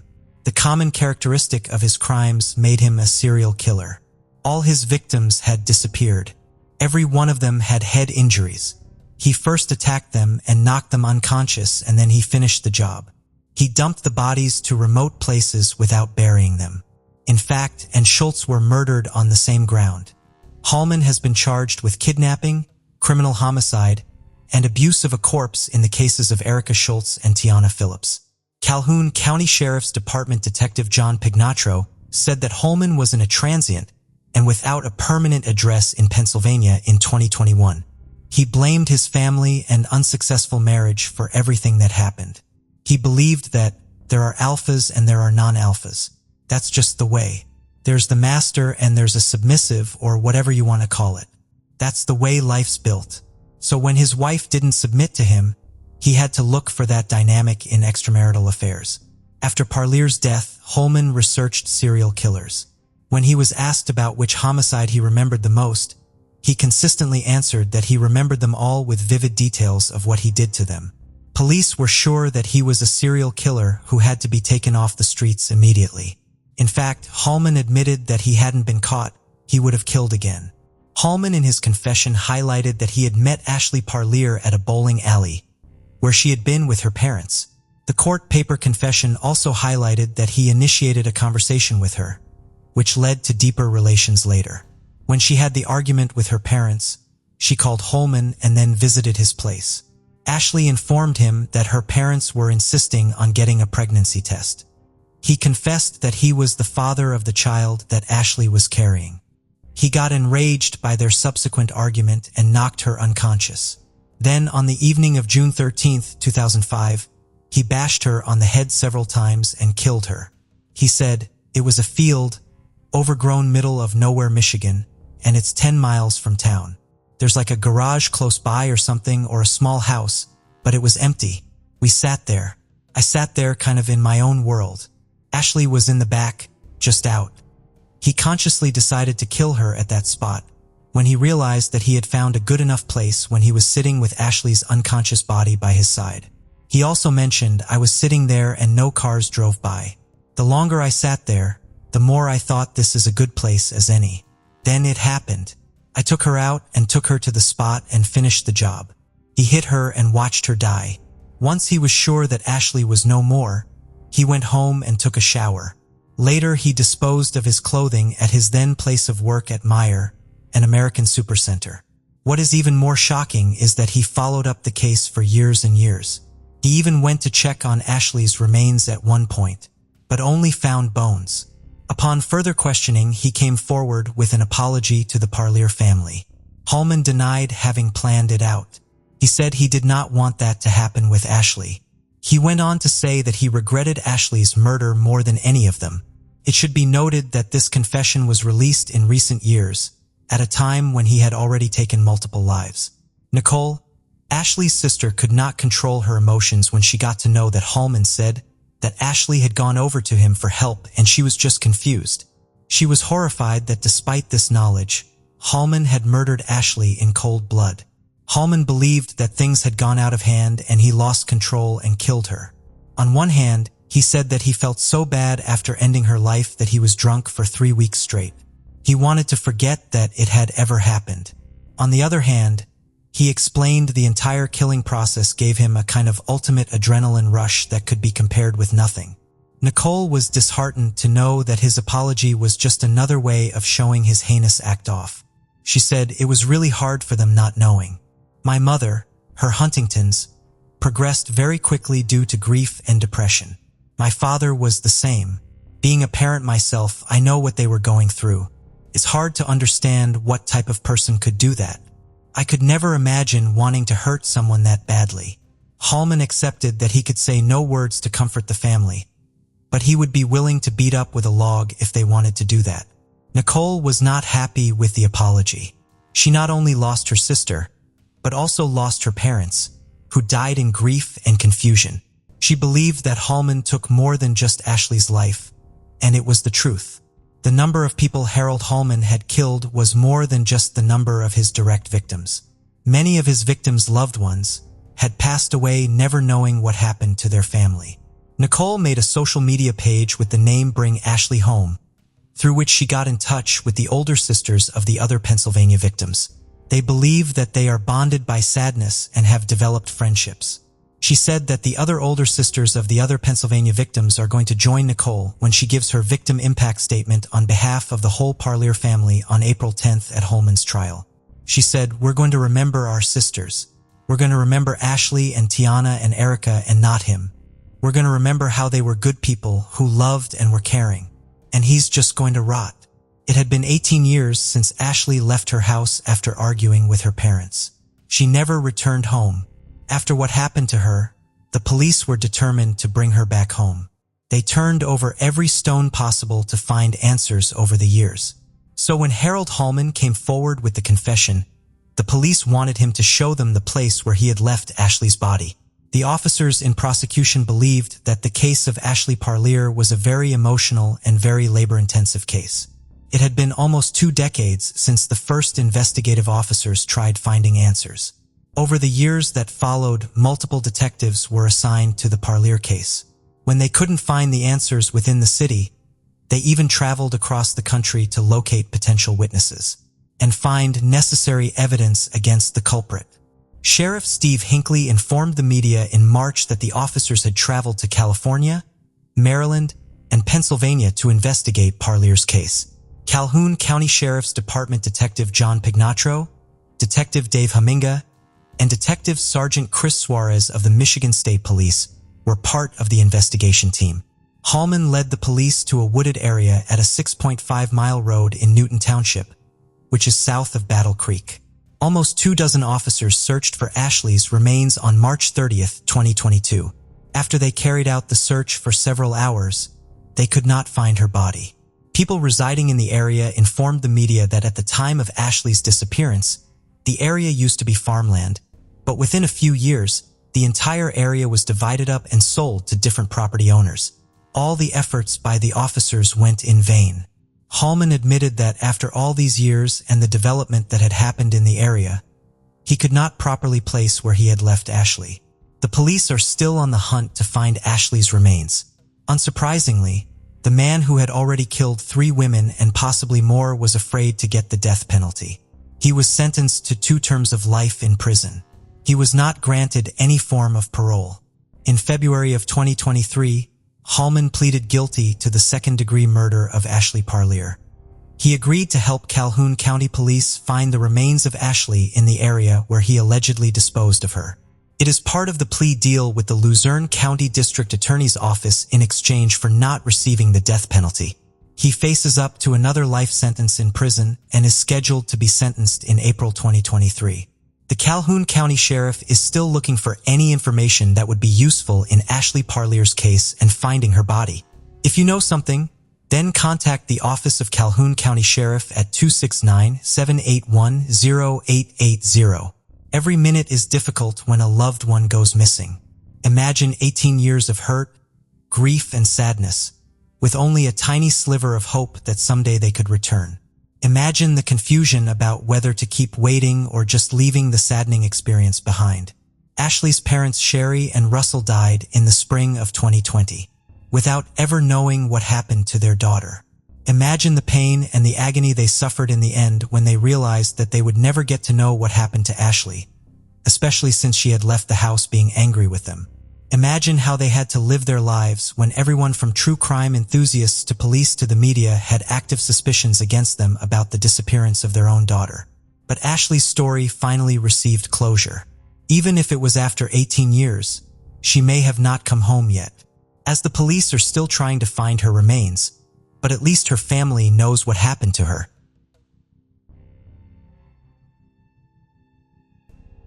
The case of Lorie Sars, the pregnant woman whose body was found in a city landfill, highlights how even a seemingly insignificant lie can lead to serious and tragic consequences. Behind every lie lies a motive, whether it's a desire to avoid punishment, gain advantage, or simply to maintain appearances. In some cases, lies are used to protect confidentiality or spare someone's feelings. In the case of Lorie Sars, the story began with a small deception that snowballed into a devastating tragedy. Her mysterious disappearance in 2004 sent shockwaves through Salt Lake City. Her husband, Mark Hacking, reported her missing, sparking a massive search effort that captured national attention. However, the shocking truth behind Lorie's disappearance would soon come to light. Mark Hacking's deceit stemmed from childhood trauma and a fear of not meeting others' expectations. As the details of his lies unraveled, the media frenzy intensified, with the case becoming the subject of numerous television talk shows and feature films. Lorie Sars, also known by her married name Lorie Hacking, was born in 1976. The tragic circumstances of her disappearance shed light on the destructive power of dishonesty and the devastating impact it can have on individuals and their loved ones. On December 31st, in the quaint city of Fullerton, nestled in California, a girl began her journey in the most unlikely of places, a children's orphanage, where she was placed immediately after birth. Her origins shrouded in mystery, with no trace of her birth parents. At the tender age of 2, fate smiled upon her as she was welcomed into the loving embrace of a religious couple, Thelma and Geraldo Suarez. Geraldo, hailing from the sun-kissed lands of Sao Paulo, Brazil, found himself teaching the intricacies of Portuguese and English at Sunny Hills High School. It was amidst the bustling streets of Rio de Janeiro in the early 70s where he crossed paths with Thelma. Their shared mission for the Church of Jesus Christ of Latter-day Saints cemented their bond, leading to a union in matrimony. Despite their devotion, biological children eluded them, but their hearts remained open to the blessings of adoption. Their journey brought them to Fullerton in the late 70s, where they embraced parenthood with open arms, welcoming Lorie into their lives. In 1987, another addition, a son named Paul, completed their family. However, life's journey took an unexpected turn, leading the couple down separate paths, and the adopted children found solace under Thelma's care. Relocating to the tranquil town of Orem, Utah, mother and children forged ahead. Lorie and Paul flourished, traversing the halls of local high schools, and later venturing into the realms of higher education. Lorie, in particular, blossomed into a compassionate, spirited young woman, her warmth and kindness touching the lives of all who crossed her path. Amidst the tapestry of her upbringing, Lorie found love for the first time at the age of 19, a chapter in her life marked by the gentle whispers of romance and the promise of a future yet to unfold. Lorie's path intertwined with that of her future husband, Mark Douglas Hacking. Born in April 1976 in the heart of North Carolina, Mark hailed from a lineage of esteemed medical professionals. As the youngest of 3 sons in the illustrious Hacking family, Mark inherited a legacy of excellence. His father, Douglas Hacking, stood as a prominent pediatrician, while his mother, Helena, contributed her expertise as a nurse. Mark's older brothers, Scotty and Lance, carved their own paths of success in the realm of science. Mark exuded an aura of determination and ambition, mirroring the aspirations of his esteemed kin. With dreams of pursuing a medical career akin to his family members, Mark radiated care and attentiveness, embodying the essence of a devoted family man. It was under the serendipitous veil of fate that Lorie crossed paths with Mark, and from that moment, their bond remained unbroken. After 5 years of nurturing their romance, the couple took the leap into matrimony, forging a life together within the quaint confines of Salt Lake City, Utah. By then, Lorie had already flourished in her career, ascending to the role of senior assistant manager in a prestigious company, while Mark, with honors adorning his academic journey, embarked on his medical odyssey at the University of Utah. Amidst their shared joy, the couple reveled in the anticipation of impending parenthood, with Lorie's pregnancy casting a radiant glow upon their lives. Plans for a new chapter unfurled as they prepared to relocate to North Carolina, where Mark would pursue his medical residency and Lorie, her professional endeavors. Theirs was a tapestry of promise and potential woven with dreams of a blissful future. Yet fate's cruel hand intervened on July 19, 2004, shattering their idyllic existence. Lorie, 3 months pregnant, vanished without a trace, leaving behind a void of uncertainty and despair. Mark's frantic attempts to reach her on that fateful day were met with eerie silence, signaling the onset of a harrowing ordeal. As the days stretched into an agonizing abyss of unanswered questions, the mystery of Lorie's disappearance veiled their once bright future in a shroud of darkness. Several hours elapsed before Mark made his way to the police station, his heart heavy with worry as he reported the inexplicable disappearance of his 27-year-old pregnant wife. According to Mark's account, Lorie had ventured to a nearby park in the morning, a routine part of her pre-work exercise regimen, but failed to return home thereafter. Initially assuming she had proceeded directly to her workplace, Mark's concern deepened upon discovering Lorie had left her phone behind. As he recounted the events to attentive police officers, Mark's voice trembled with apprehension. However, protocol dictated that a formal search for a missing adult would commence only after a 24-hour period had elapsed since the disappearance. Undeterred by bureaucratic timelines, Mark resolved to initiate his search, driven by the fear that Lorie may have fallen ill and required assistance. Setting out to the park where Lorie had intended to visit that day, Mark's hopes were dashed upon finding her car parked at the neighborhood's periphery, yet no sign of Lorie in sight. Returning home, he embarked on a relentless quest, reaching out to friends, relatives, and colleagues in a desperate bid for information. Their collective response echoed his distress, with no one having seen or heard from Lorie on that fateful day. Word of Lorie's disappearance quickly spread, igniting a groundswell of community concern. Before law enforcement intervened, hundreds of individuals, comprising relatives, friends, acquaintances, and concerned citizens rallied to join the search effort. Together, they combed the vicinity, engaging neighbors, local vendors, and passers-by in their quest for any semblance of information while plastering the area with flyers adorned with Lorie's visage, a poignant plea for her safe return. On July 20th, as the official report of Lorie's disappearance emerged, the news swiftly reached the media, casting a pall of concern over Salt Lake City. In response, the relatives of the missing woman convened a press conference, their faces etched with worry, beseeching the community for assistance. Mark, Lorie's husband, stood at the forefront, his anguish palpable as tears streamed down his cheeks, imploring anyone with information about his pregnant wife's whereabouts to come forward. By nightfall, a groundswell of support had materialized, with nearly 1,000 individuals joining the search effort. As police scrutinized Lorie's abandoned car, a perplexing detail emerged. Despite Lorie's petite stature, the driver's seat had been adjusted to accommodate someone much larger, a discrepancy too glaring to ignore. Further confounding investigators, a key revelation surfaced during a search of the hacking residence: the discovery of the car keys purportedly found in the park. The incongruity was glaring. How could the keys be within the home if Lorie, as Mark had claimed, had departed in the car and never returned? This turn of events immediately raised suspicions about Mark.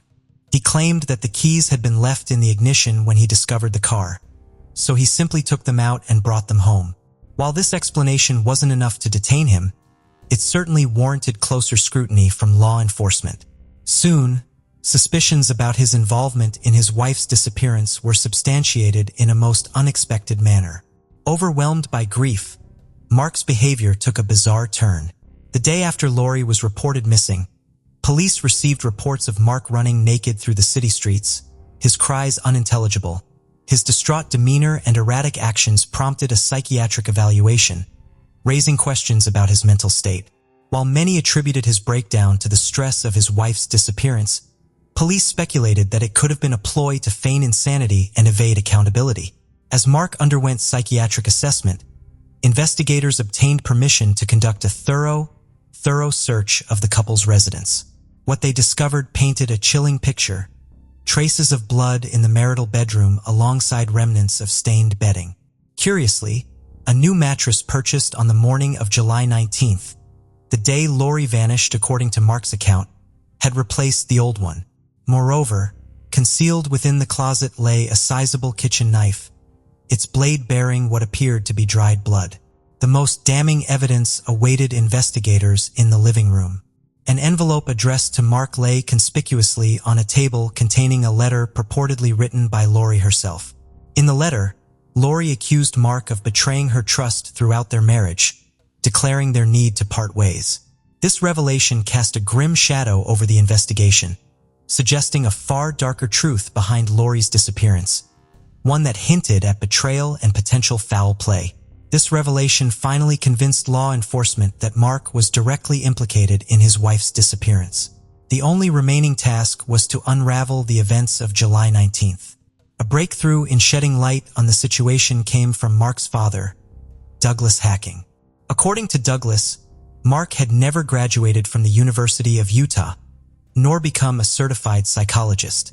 He had been expelled 2 years prior, shortly after marrying Lorie.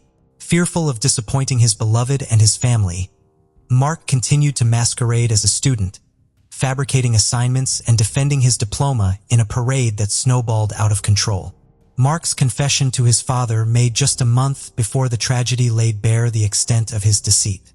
He attributed his actions to familial pressure, feeling compelled to match the success of his relatives in the medical field.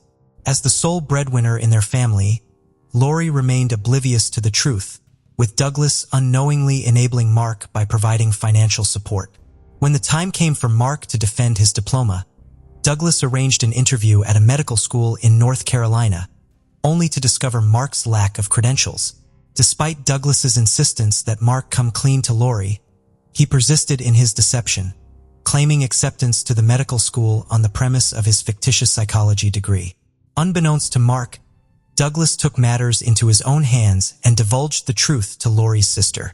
Shocked by the revelation, Lorie grappled with the betrayal of 2 years' worth of lies from her husband, compounded by the fact that she was carrying his child. Wrestling with her shattered trust, Lorie confided in her closest friend, seeking solace and guidance in the midst of overwhelming uncertainty. On July 25th, 6 days following Lorie's disappearance, Mark, confined to a psychiatric hospital, was visited by his older brothers, where he divulged a chilling confession. He had taken the life of his pregnant wife, Lore, with a .22 caliber rifle. However, he withheld specific details initially, leaving investigators to piece together the grim events that transpired in the Hacking household. During a search of the local hospital's dumpster, authorities uncovered a spring mattress, meticulously cut into pieces, stained with blood and dark hair. An expertise later confirmed to belong to Lorie. Mark hinted to his brothers that he had similarly dismembered Lorie's body, bagged it, and disposed of it in a dumpster. Despite exhaustive efforts, no trace of her remains surfaced, prompting a massive search of the city's landfill by police and volunteers. Amidst mounting evidence of Mark's culpability, legal complexities loomed. Though law enforcement harbored no doubts regarding his involvement, the absence of a body posed challenges. Nevertheless, on August 2nd, Mark faced formal charges of first-degree murder and obstructing an investigation, leading to his transfer to a mental health facility within the jail. A grim discovery on August 9th marked a critical breakthrough.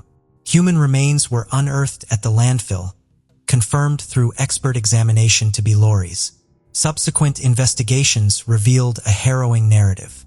On July 18th, Lorie penned a note to Mark expressing her intent to divorce him upon discovering his web of lies, fabrications about his education, aspirations, and reliance on familial support.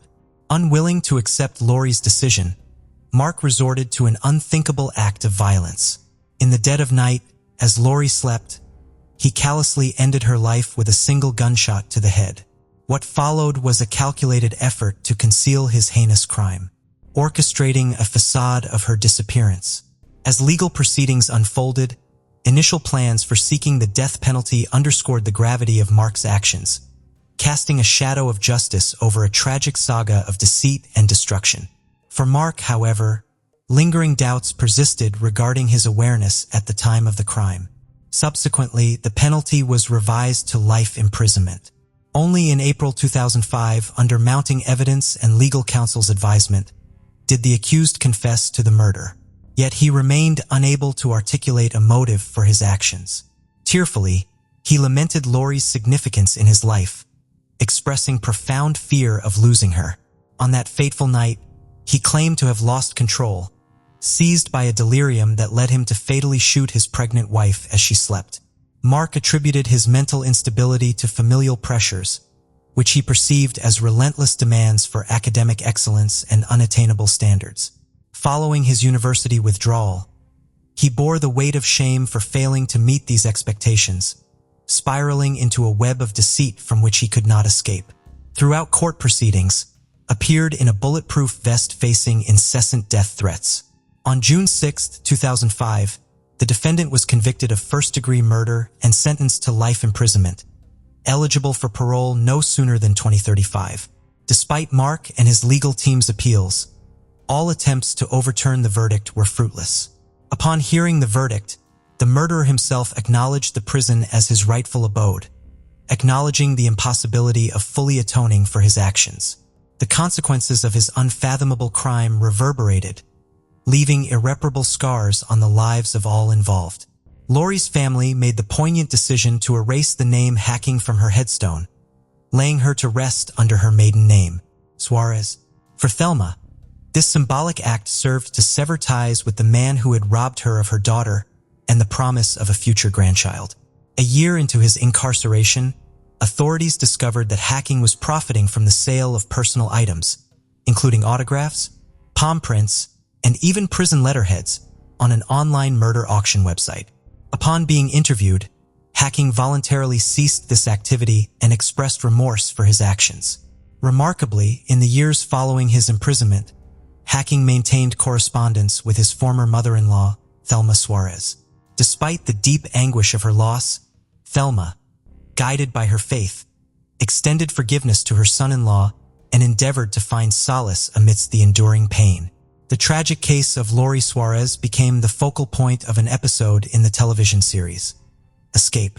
It also sparked extensive discussions on various talk shows and documentary projects, including being featured as the inaugural episode of the crime television series Lies Worth Dying For.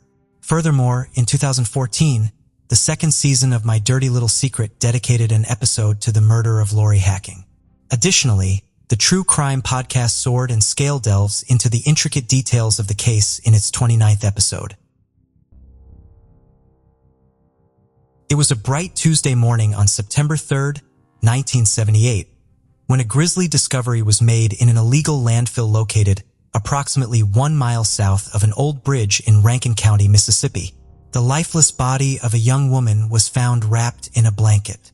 The area near the Byram swinging bridge was once a place of beauty and tranquility, but on this fateful day, it was transformed into a crime scene. The lifeless body of the young victim had been dumped unceremoniously amongst heaps of refuse, as if her existence had been discarded, like yesterday's trash. Despite the best efforts of the investigators, there were no clues at the scene to help identify the victim, and she had likely been deceased for several days before being found. She was a nameless victim, without any family and friends to mourn her loss. The gruesome details of her death were not immediately clear, but investigators did note that she had suffered a severe blow to the head. The woman was completely nude, with no personal effects to offer even a hint at her identity. It was as if she had simply appeared out of thin air, only to meet a tragic end at the hands of a heartless killer. Who was she, and who could have done such a terrible thing to her? These were the questions that lingered in the minds of the investigators. It was difficult to imagine the pain and suffering the young woman had endured before her tragic end. Her body was then sent for an autopsy to determine the cause of her death that same day on September 3, 1978. The mystery of the woman deepened as the autopsy report revealed that her cause of death was a severe head trauma.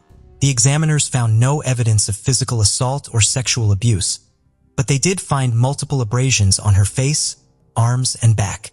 Despite their thorough examination, they were unable to determine the exact circumstances that led to her untimely demise. The only clue they had was her age, which they estimated to be between 20 to 25 years old. The investigators were determined to bring justice to the unidentified victim found at the illegal landfill in Rankin County. The next day, on September 4, 1978, they scoured the area and started with knocking on doors and asking locals if they could recall any suspicious activity or out-of-the-ordinary occurrences during the time frame when the victim's body was found.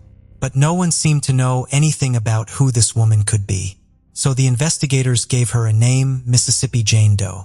They continued to follow leads across the United States and Canada in hopes of uncovering her identity and pursue the case. But every avenue they explored hit a dead end. The case ultimately became cold and faded into obscurity, leaving behind unanswered questions and a sense of injustice for the victim. It would remain like this for over 4 decades. Finally, a glimmer of hope shone through in April 2021. The case was entered into the National Missing and Unidentified Person System, NAMIS, for help, in the hope that someone, somewhere, might recognize her and bring her identity into light. The case, known only as UP 79780, had stumped investigators for over 4 decades, with no known missing person reports matching the victim's description. However, even with the help of advanced technology and the resources of the NAMA system, the woman's identity remained a mystery. It seemed like the case of the unidentified Jane Doe was doomed to be forever unsolved. But fate intervened when officials from Ohio contacted Rankin County Coroner David Ruth and his deputy, Heather Smith, about a strikingly similar case in their state which had been solved using genetic genealogy. Suddenly, the Mississippi officials found themselves reinvigorated and determined to finally get a step closer towards her identity. They filed a petition with the courts to exhume the victim's body, and after careful consideration of the evidence, Judge Dewey Arthur granted their request. The long-dormant case was about to be reignited, and the search for answers was just getting started. In April 2022, officials embarked on the mission to uncover the truth behind this decades-old mystery. With determination and a keen eye for detail, they carefully exhumed the body of the homicide victim, who had been buried for over 40 years. Coroner David Ruth and his team collected and prepared the forensic evidence with meticulous care, knowing that it could hold the key to finally identifying her. Their mission was clear: to extract the DNA necessary to unravel the secrets of the past. In the heart of Mississippi, there was a philanthropist named Carla Davis who was committed to help solve the state's unsolved cases. With a passion for justice and a generous heart, Carla stepped up to fund the exhumation of the unidentified woman and promised to continue funding the casework necessary to identify her. She knew that finding the woman's identity was the key to solving the case and bringing closure to the woman's family. Her commitment to justice and compassion for the victim and her family serves as a reminder that even in the darkest moments, there are still people out there fighting for what's right. Despite their best efforts, the first 2 attempts at DNA testing failed to provide any breakthrough in identifying the woman. However, Carla Davis and the tenacious Rankin County investigators refused to give up hope. They decided to turn to a cutting-edge laboratory with an impressive track record of solving complex cases. This forensic laboratory had already helped crack more than a dozen challenging cases in Mississippi, and they were up for the challenge of unlocking the secrets hidden within the forensic evidence of this case. With a renewed sense of hope, they embarked on a 3rd attempt, determined to bring her identity forward.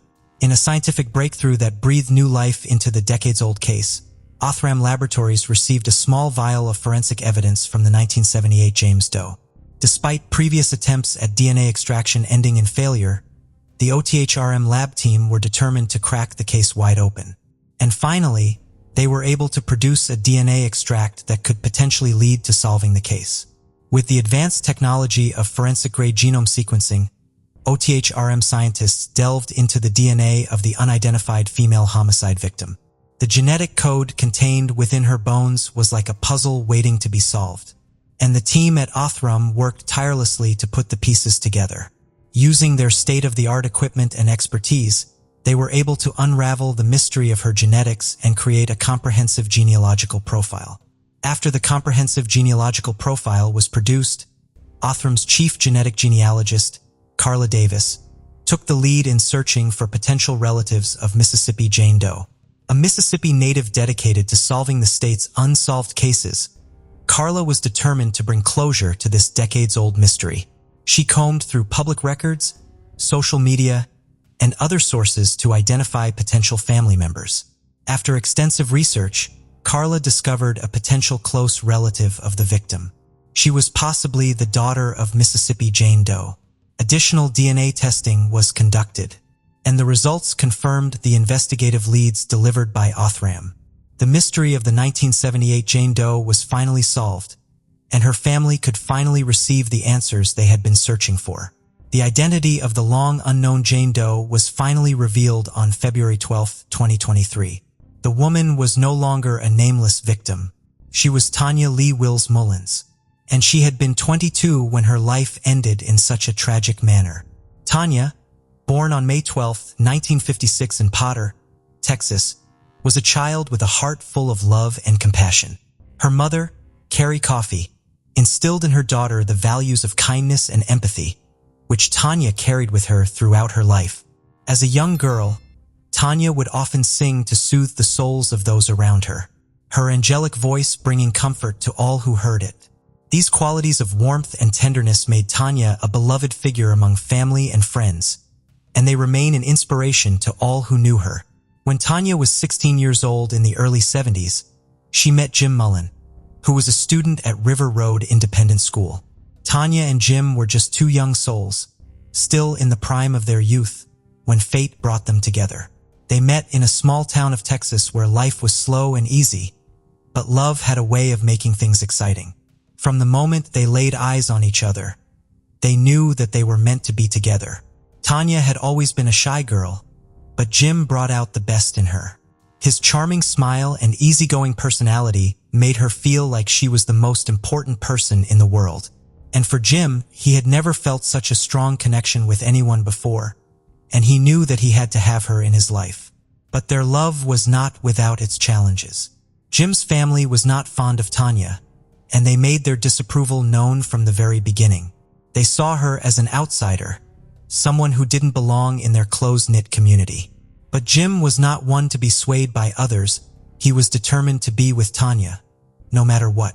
Despite objections from their parents, the two lovers stood firm in their decision and exchanged their vows, determined to build a life together. Tanya, the beautiful bride, was a force to be reckoned with, standing up for what she believed in and always putting the needs of others before her own. Her strength and determination were evident in every aspect of her life, and her love for her family knew no bounds. And so the young couple embarked on a journey of love and commitment after being wed in 1973, a journey that would define them for years to come. A year into their marriage, Tanya gave birth to their first daughter Tammy in 1974, and 3 years later in 1977 they had another, whom they named Crystal. In 1978, Tanya moved to Mississippi with her husband Jim Mullins and their two toddlers. Sadly, Tanya went missing after some months and was never seen again, leaving her family and friends to wonder what had happened to her for over 4 decades. But now, thanks to the dedication of forensic experts and the funding provided by philanthropist Carla Davis, Tanya's story can finally be told. Tammy Mullins, who is now 49 years old, reveals the story of her family's disappearance. Tammy's father had left to find a home for the family in Texas, but when he returned, he found his wife and 2 young daughters missing. He had no idea where they were. He made all the possible efforts to find his wife and his daughters, but it was all in vain.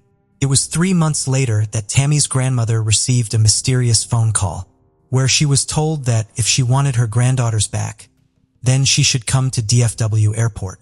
Before she could understand anything or could ask about Tanya, the call ended. Jim and his mother hurriedly went to the airport, which led to a tearful reunion between the girls and their father at the DFW airport. However, the joy was short-lived as their father was informed that their mother Tanya would be in touch soon. But that never happened. The family was left in the dark, wondering what had happened to Tanya. Until now, that is, since the power of forensic science has helped Tammy and her family finally have the answers they've been seeking for over 40 years. Tammy Mullen shared that after her mother's disappearance, their family received conflicting stories about where she had gone. Some said that she had left for Mexico with a man, while others claimed that she was in Florida. Despite the uncertainty surrounding her whereabouts, and her sister remember their mother as someone who loved and adored them, Tanya had a special talent for dressing them up like little dolls. Tammy and Crystal spoke with unwavering admiration for their father, who always answered their questions with honesty and never spoke ill of their mother. They knew that he loved her until the very end and was just as heartbroken as they were. After they were informed of what had happened to her, the sisters decided to honor her memory by traveling to Mississippi to attend a memorial service on March 14, 2023. It was a journey filled with mixed emotions, but they knew it was important to be there for each other and to pay tribute to the woman who had loved them so deeply. Tammy spoke with a resolute voice as she shared her thoughts on the recent turn of events in her mother's case. She expressed that the discovery of her mother's murder had opened a new chapter in their lives, one that they never expected to face. The trauma of their mother's sudden departure has now been replaced with the urgent need to find the person responsible for her death. Tammy believes that divine justice will prevail, and that the perpetrator will ultimately face the consequences of their actions. Despite the long passage of time, there is still hope of finding a suspect, as the coroner David Ruth has suggested that it is not impossible. The Mullen sisters are determined to seek closure and find justice for their beloved mother, no matter how long it takes. The unnatural death of Tanya not only left her family, but also the community of Mississippi with unanswered questions. But thanks to the tireless effort of the local sheriff's department, Tanya Mullins was finally identified. Coroner David Ruth expressed his satisfaction with the outcome, saying that revealing the identity of the victim was the most rewarding thing to him. And the best part was that the investigation didn't cost taxpayers a single penny, thanks to the generosity of Carla Davis, who funded the exhumation and forensic testing necessary to solve the case. It's heartening to know that there are still good people out there willing to help resolve these cold cases and bring justice to families like the Mullins. While the missing persons investigation is now closed, the murder investigation is still ongoing as the killer behind this heinous act is yet to be caught. Fiona Anderson, born in 1990 in the United Kingdom, was one of 3 daughters to Carrie and Michael Anderson. Her father served in the Royal Air Force, while her mother was a devoted homemaker who cared for their 3 children. Fiona had 2 sisters, Claire and Laura, and they shared a close bond, growing up in a harmonious family environment. Fiona attended various primary schools in Lowestoft, a town in Suffolk, England. She was often described as a bright and beautiful child who loved Disney movies and playing with her dolls. In her early years, she was outgoing and popular, but as she grew older, Fiona became more withdrawn and easily prone to mood swings. Her sudden changes in behavior worried her parents, who took her to several specialists. Although she was diagnosed with mental health issues, no specific condition was identified and her situation worsened over time. Despite the efforts of her family to support her, Fiona insisted that she could manage her problems on her own. She eventually met a young man named Craig McClellan and they began a relationship. In 2008, Fiona and Craig decided to move in together, even though neither had steady jobs. Craig frequently switched from one job to another, leading to an unstable situation for the couple. That same year, Fiona became pregnant, adding to their financial and emotional strain. According to family members, her mental health continued to deteriorate during her pregnancy. She refused to attend regular prenatal appointments or follow the advice of her parents and doctors. Craig also resisted any outside interference from Fiona's family. In June 2009, due to concerns about Fiona's prenatal care and the unstable family environment, obstetric services referred her case to Child and Youth Services. Soon after, the authorities intervened to ensure the well-being of the unborn child. On July 21, 2009, Fiona and Craig welcomed their first daughter, Lavina. After her birth, social workers requested that the couple agree to place Lavina under voluntary care, but they refused. Just 2 months later, Lavina was admitted to the hospital, where doctors found that she was severely underweight, likely due to malnutrition. After receiving care, she began to gain weight, confirming that she had not been properly fed by her parents. Despite repeated attempts by social workers to convince Fiona to surrender custody due to concerns about her mental health, she insisted that she was a good mother and would never give up her daughter. Shortly after this incident, Fiona and Craig were evicted from their home due to unpaid rent. They were forced to rely on the generosity of friends and family, which did not provide the stable environment needed for raising a child. For a time, they stayed with acquaintances and then moved in with Craig's parents. Things seemed to improve for a while, and the involvement of social services lessened. In June 2010, Fiona gave birth to their second child, a boy named Addie. However, with 2 small children and Craig's inconsistent income, the couple faced increasing financial challenges. Fortunately, Craig eventually secured a stable job, allowing them to rent a house in Lowestoft by February 2011, and it appeared that they were finally finding some stability. However, by May 2011, social services were once again alerted after neighbors reported that Lavina and Addie had been sleeping in a double stroller for 13 nights and had been fed only biscuits. When social workers and the police visited the home, they found the children malnourished and confined in playpens. The children were assessed, and it was determined that they were emotionally affected and had delayed language skills, leading to their inclusion in child protection plans for neglect. Fiona felt victimized and deeply offended by the suggestion that she was not a good mother. Craig, meanwhile, was often absent from home, claiming he was working extra hours to provide for the family, although his income did not reflect this. Despite their troubled relationship and the challenges they faced, Fiona and Craig did not take precautions to prevent further pregnancies. In May 2012, their third child, Kaiden, was born. Social services quickly became involved due to concerns about the parents' ability to care for another child. By August, child protection officers decided to initiate legal proceedings against the family. However, due to a lack of follow-up by a social worker, the case stalled. As their financial difficulties continued to mount, Fiona discovered in late 2012 that she was pregnant with their fourth child, a girl. Fiona's mental health, already fragile, was further strained by the hormonal changes brought on by her frequent pregnancies and childbirths, leaving her unable to cope with the mounting stress. According to her family, Fiona Anderson was growing increasingly isolated and refused any help from others, allowing only Craig to remain close, though he was drifting further away each day. By then, Craig had started an affair with a beautiful Polish woman he had met at work. The idea of moving in with her was highly appealing, as there would be no children to care for, and they could live a carefree life together. In March 2013, Craig decided to leave Fiona and move in with his lover, though he never disclosed the real reason for their separation. He simply packed his belongings and left, abandoning Fiona with 3 children, another on the way, and no job. Meanwhile, social services continued to monitor the family's deteriorating living conditions, especially now that a fourth child was soon to be born.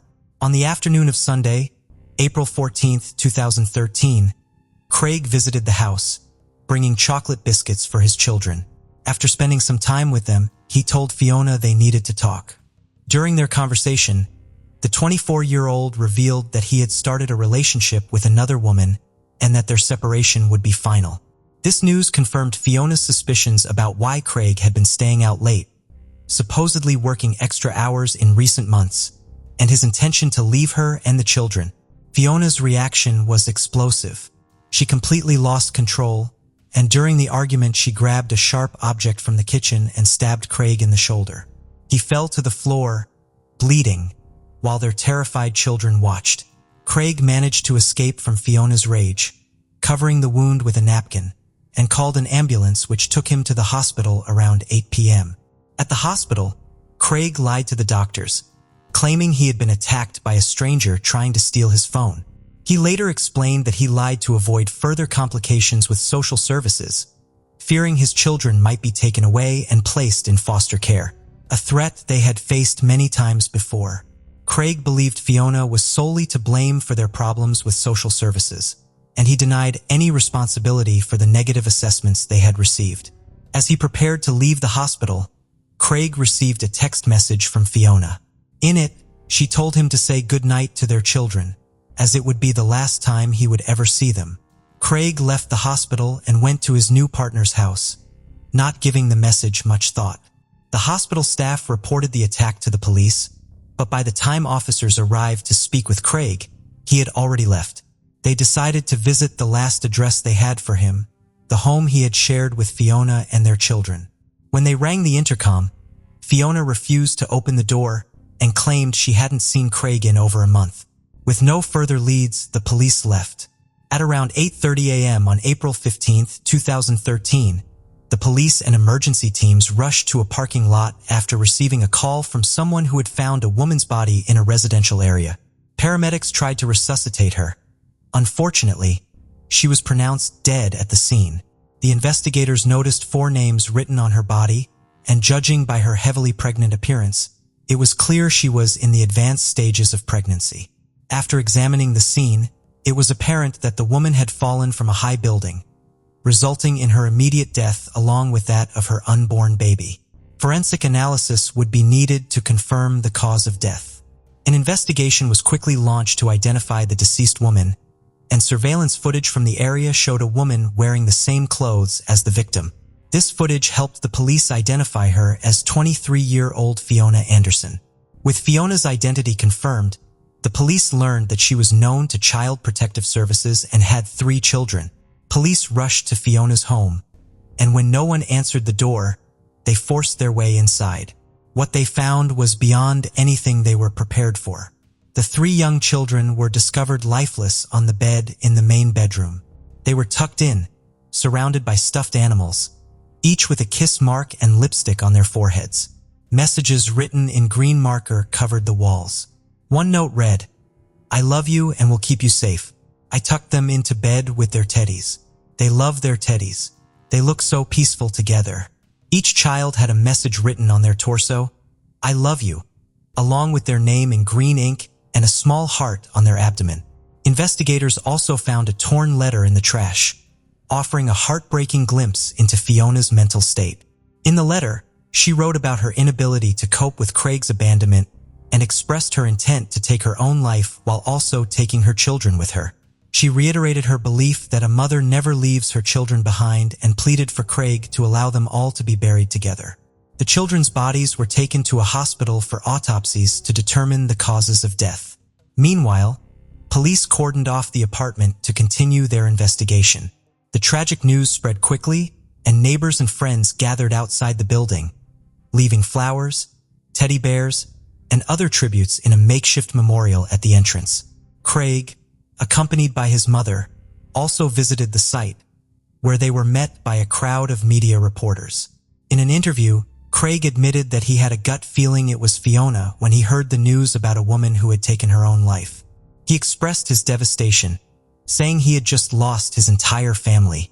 During an interview with investigators, confessed that Fiona had attacked him the previous night when he told her he was leaving for another woman. For the police, Craig's departure appeared to be the final trigger that led Fiona to end her life and the lives of her children. A young woman who knew the couple described Fiona as a charming person who didn't seem like the type of mother who would harm her children. As detectives continued their investigation, they discovered that just hours before the tragedy, Fiona had posted desperate messages on social media, revealing that Craig had left her for someone else. In her posts, she wrote that all she ever did was love him, and despite the pain he caused, neither she nor her children ever gave up on him. She also uploaded photos of her children, expressing how much she loved them. In one of her final posts, shared an ultrasound image and wrote that she was expecting a baby girl. After piecing together all the evidence, investigators concluded that it was Fiona who had tragically ended the lives of her children. Authorities released surveillance footage to the media in hopes of piecing together the final moments of Fiona Anderson's life. This strategy proved effective as around 13 people came forward to tell the police they had seen the young woman walking through the city on the morning of April 15th. Thanks to these witness reports, officers were able to obtain clearer footage showing Fiona wearing a long white coat and black shoes captured outside her home around 6:20 a.m. on that tragic morning. Fiona was seen heading toward Craig's residence, where she left a note in his mailbox. She then dropped off the keys to her apartment at a local hostel so Craig could pick them up later. Afterward, she wandered through the city for over an hour carrying her youngest son's favorite teddy bear. Several passersby reported that as she walked, she softly sang a lullaby.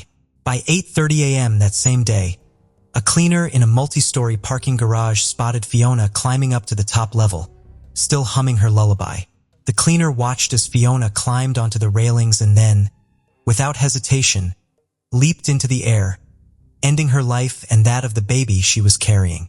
At this point, the police had received the results of Fiona's autopsy, confirming that she had died from severe head injuries consistent with a fall. However, investigators had not yet determined the cause of death for her 3 children, so further tests were needed. A close friend of Fiona's created a memorial page on social media in her memory.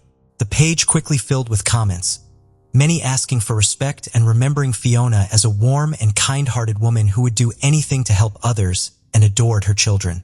Other comments from friends and family expressed their grief over the loss and hoped that Fiona had finally found the peace she was searching for. Amid the mourning in May 2013, partial autopsy results were released for the children, revealing that all 3 had drowned. The post-mortem examinations found no signs of abuse or violence. According to the police's reconstruction of events, Fiona had prepared the bath, and after submerging her children one by one until they stopped breathing, she dried them off, laid them on her bed, and covered them with blankets, placing their favorite teddy bears in their arms. Once the examinations were completed, Fiona's family was able to claim her body, while Craig and his relatives took custody of the children's remains. In a televised interview, Fiona's parents, Michael and Carrie, pleaded with Craig to allow their daughter to be buried with her children, as it was her final wish, expressed in the letter she had left behind. Despite their heartfelt pleas, refused to let the children be buried alongside the woman who had taken their lives. On June 5th, surrounded by friends and family, the funeral for the children was held. Fiona's family was not allowed to attend. 10 days later, around 75 mourners gathered to say their final goodbyes to Fiona. Dozens of people, many dressed in pink, attended the funeral, which also served as a memorial for her 3 children. A horse-drawn hearse carried Fiona's body to the cemetery, where she was buried alongside her unborn daughter. Fiona Anderson's mother expressed deep gratitude to the local community for their support as they navigated the aftermath of the tragedy. She described Fiona as an amazing woman and a devoted mother who adored her children. In the wake of Fiona's death, many began to question the roles of both the police and social services in the tragedy. As a result, the Independent Police Complaints Commission launched an investigation. It was revealed that officers had visited Fiona's residence just hours before her death while investigating the stabbing of Craig. The inquiry centered around whether the police could have prevented the tragedy if they had entered the home, rather than merely speaking with Fiona through the intercom. After a thorough evaluation, the commission determined that there was no way for the officers to have predicted what would happen in the following hours. Between 2009 and 2013, social workers had visited Fiona's family more than 50 times. There were documented concerns that the children were often left in their stroller and, on some days, were only fed biscuits. An independent expert involved in the investigation noted that Fiona had been reluctant to cooperate, which hindered any psychiatric evaluation and prevented necessary legal actions. Although the deaths of her children weren't deemed predictable, the expert believed that if the children had been taken into care earlier, the tragedy might have been avoided. The coroner overseeing the case echoed this sentiment, stating that while it was not his intention to assign blame, it was evident that key steps, such as evaluating Fiona's mental health, had not been taken. He called for UK health authorities to prioritize providing support to parents with mental health challenges. The investigation also revealed communication failures and a lack of coordination between the various services involved in Fiona's care. It emerged that the assigned social worker was an unqualified trainee who had not handled the case appropriately due to inexperience and a lack of understanding of the severity of Fiona's situation. This worker should have been supported by a more experienced mentor who could have guided them in dealing with such a complex case. The head of social services in Suffolk defended the lack of intervention, acknowledging that some families are harder to engage than others.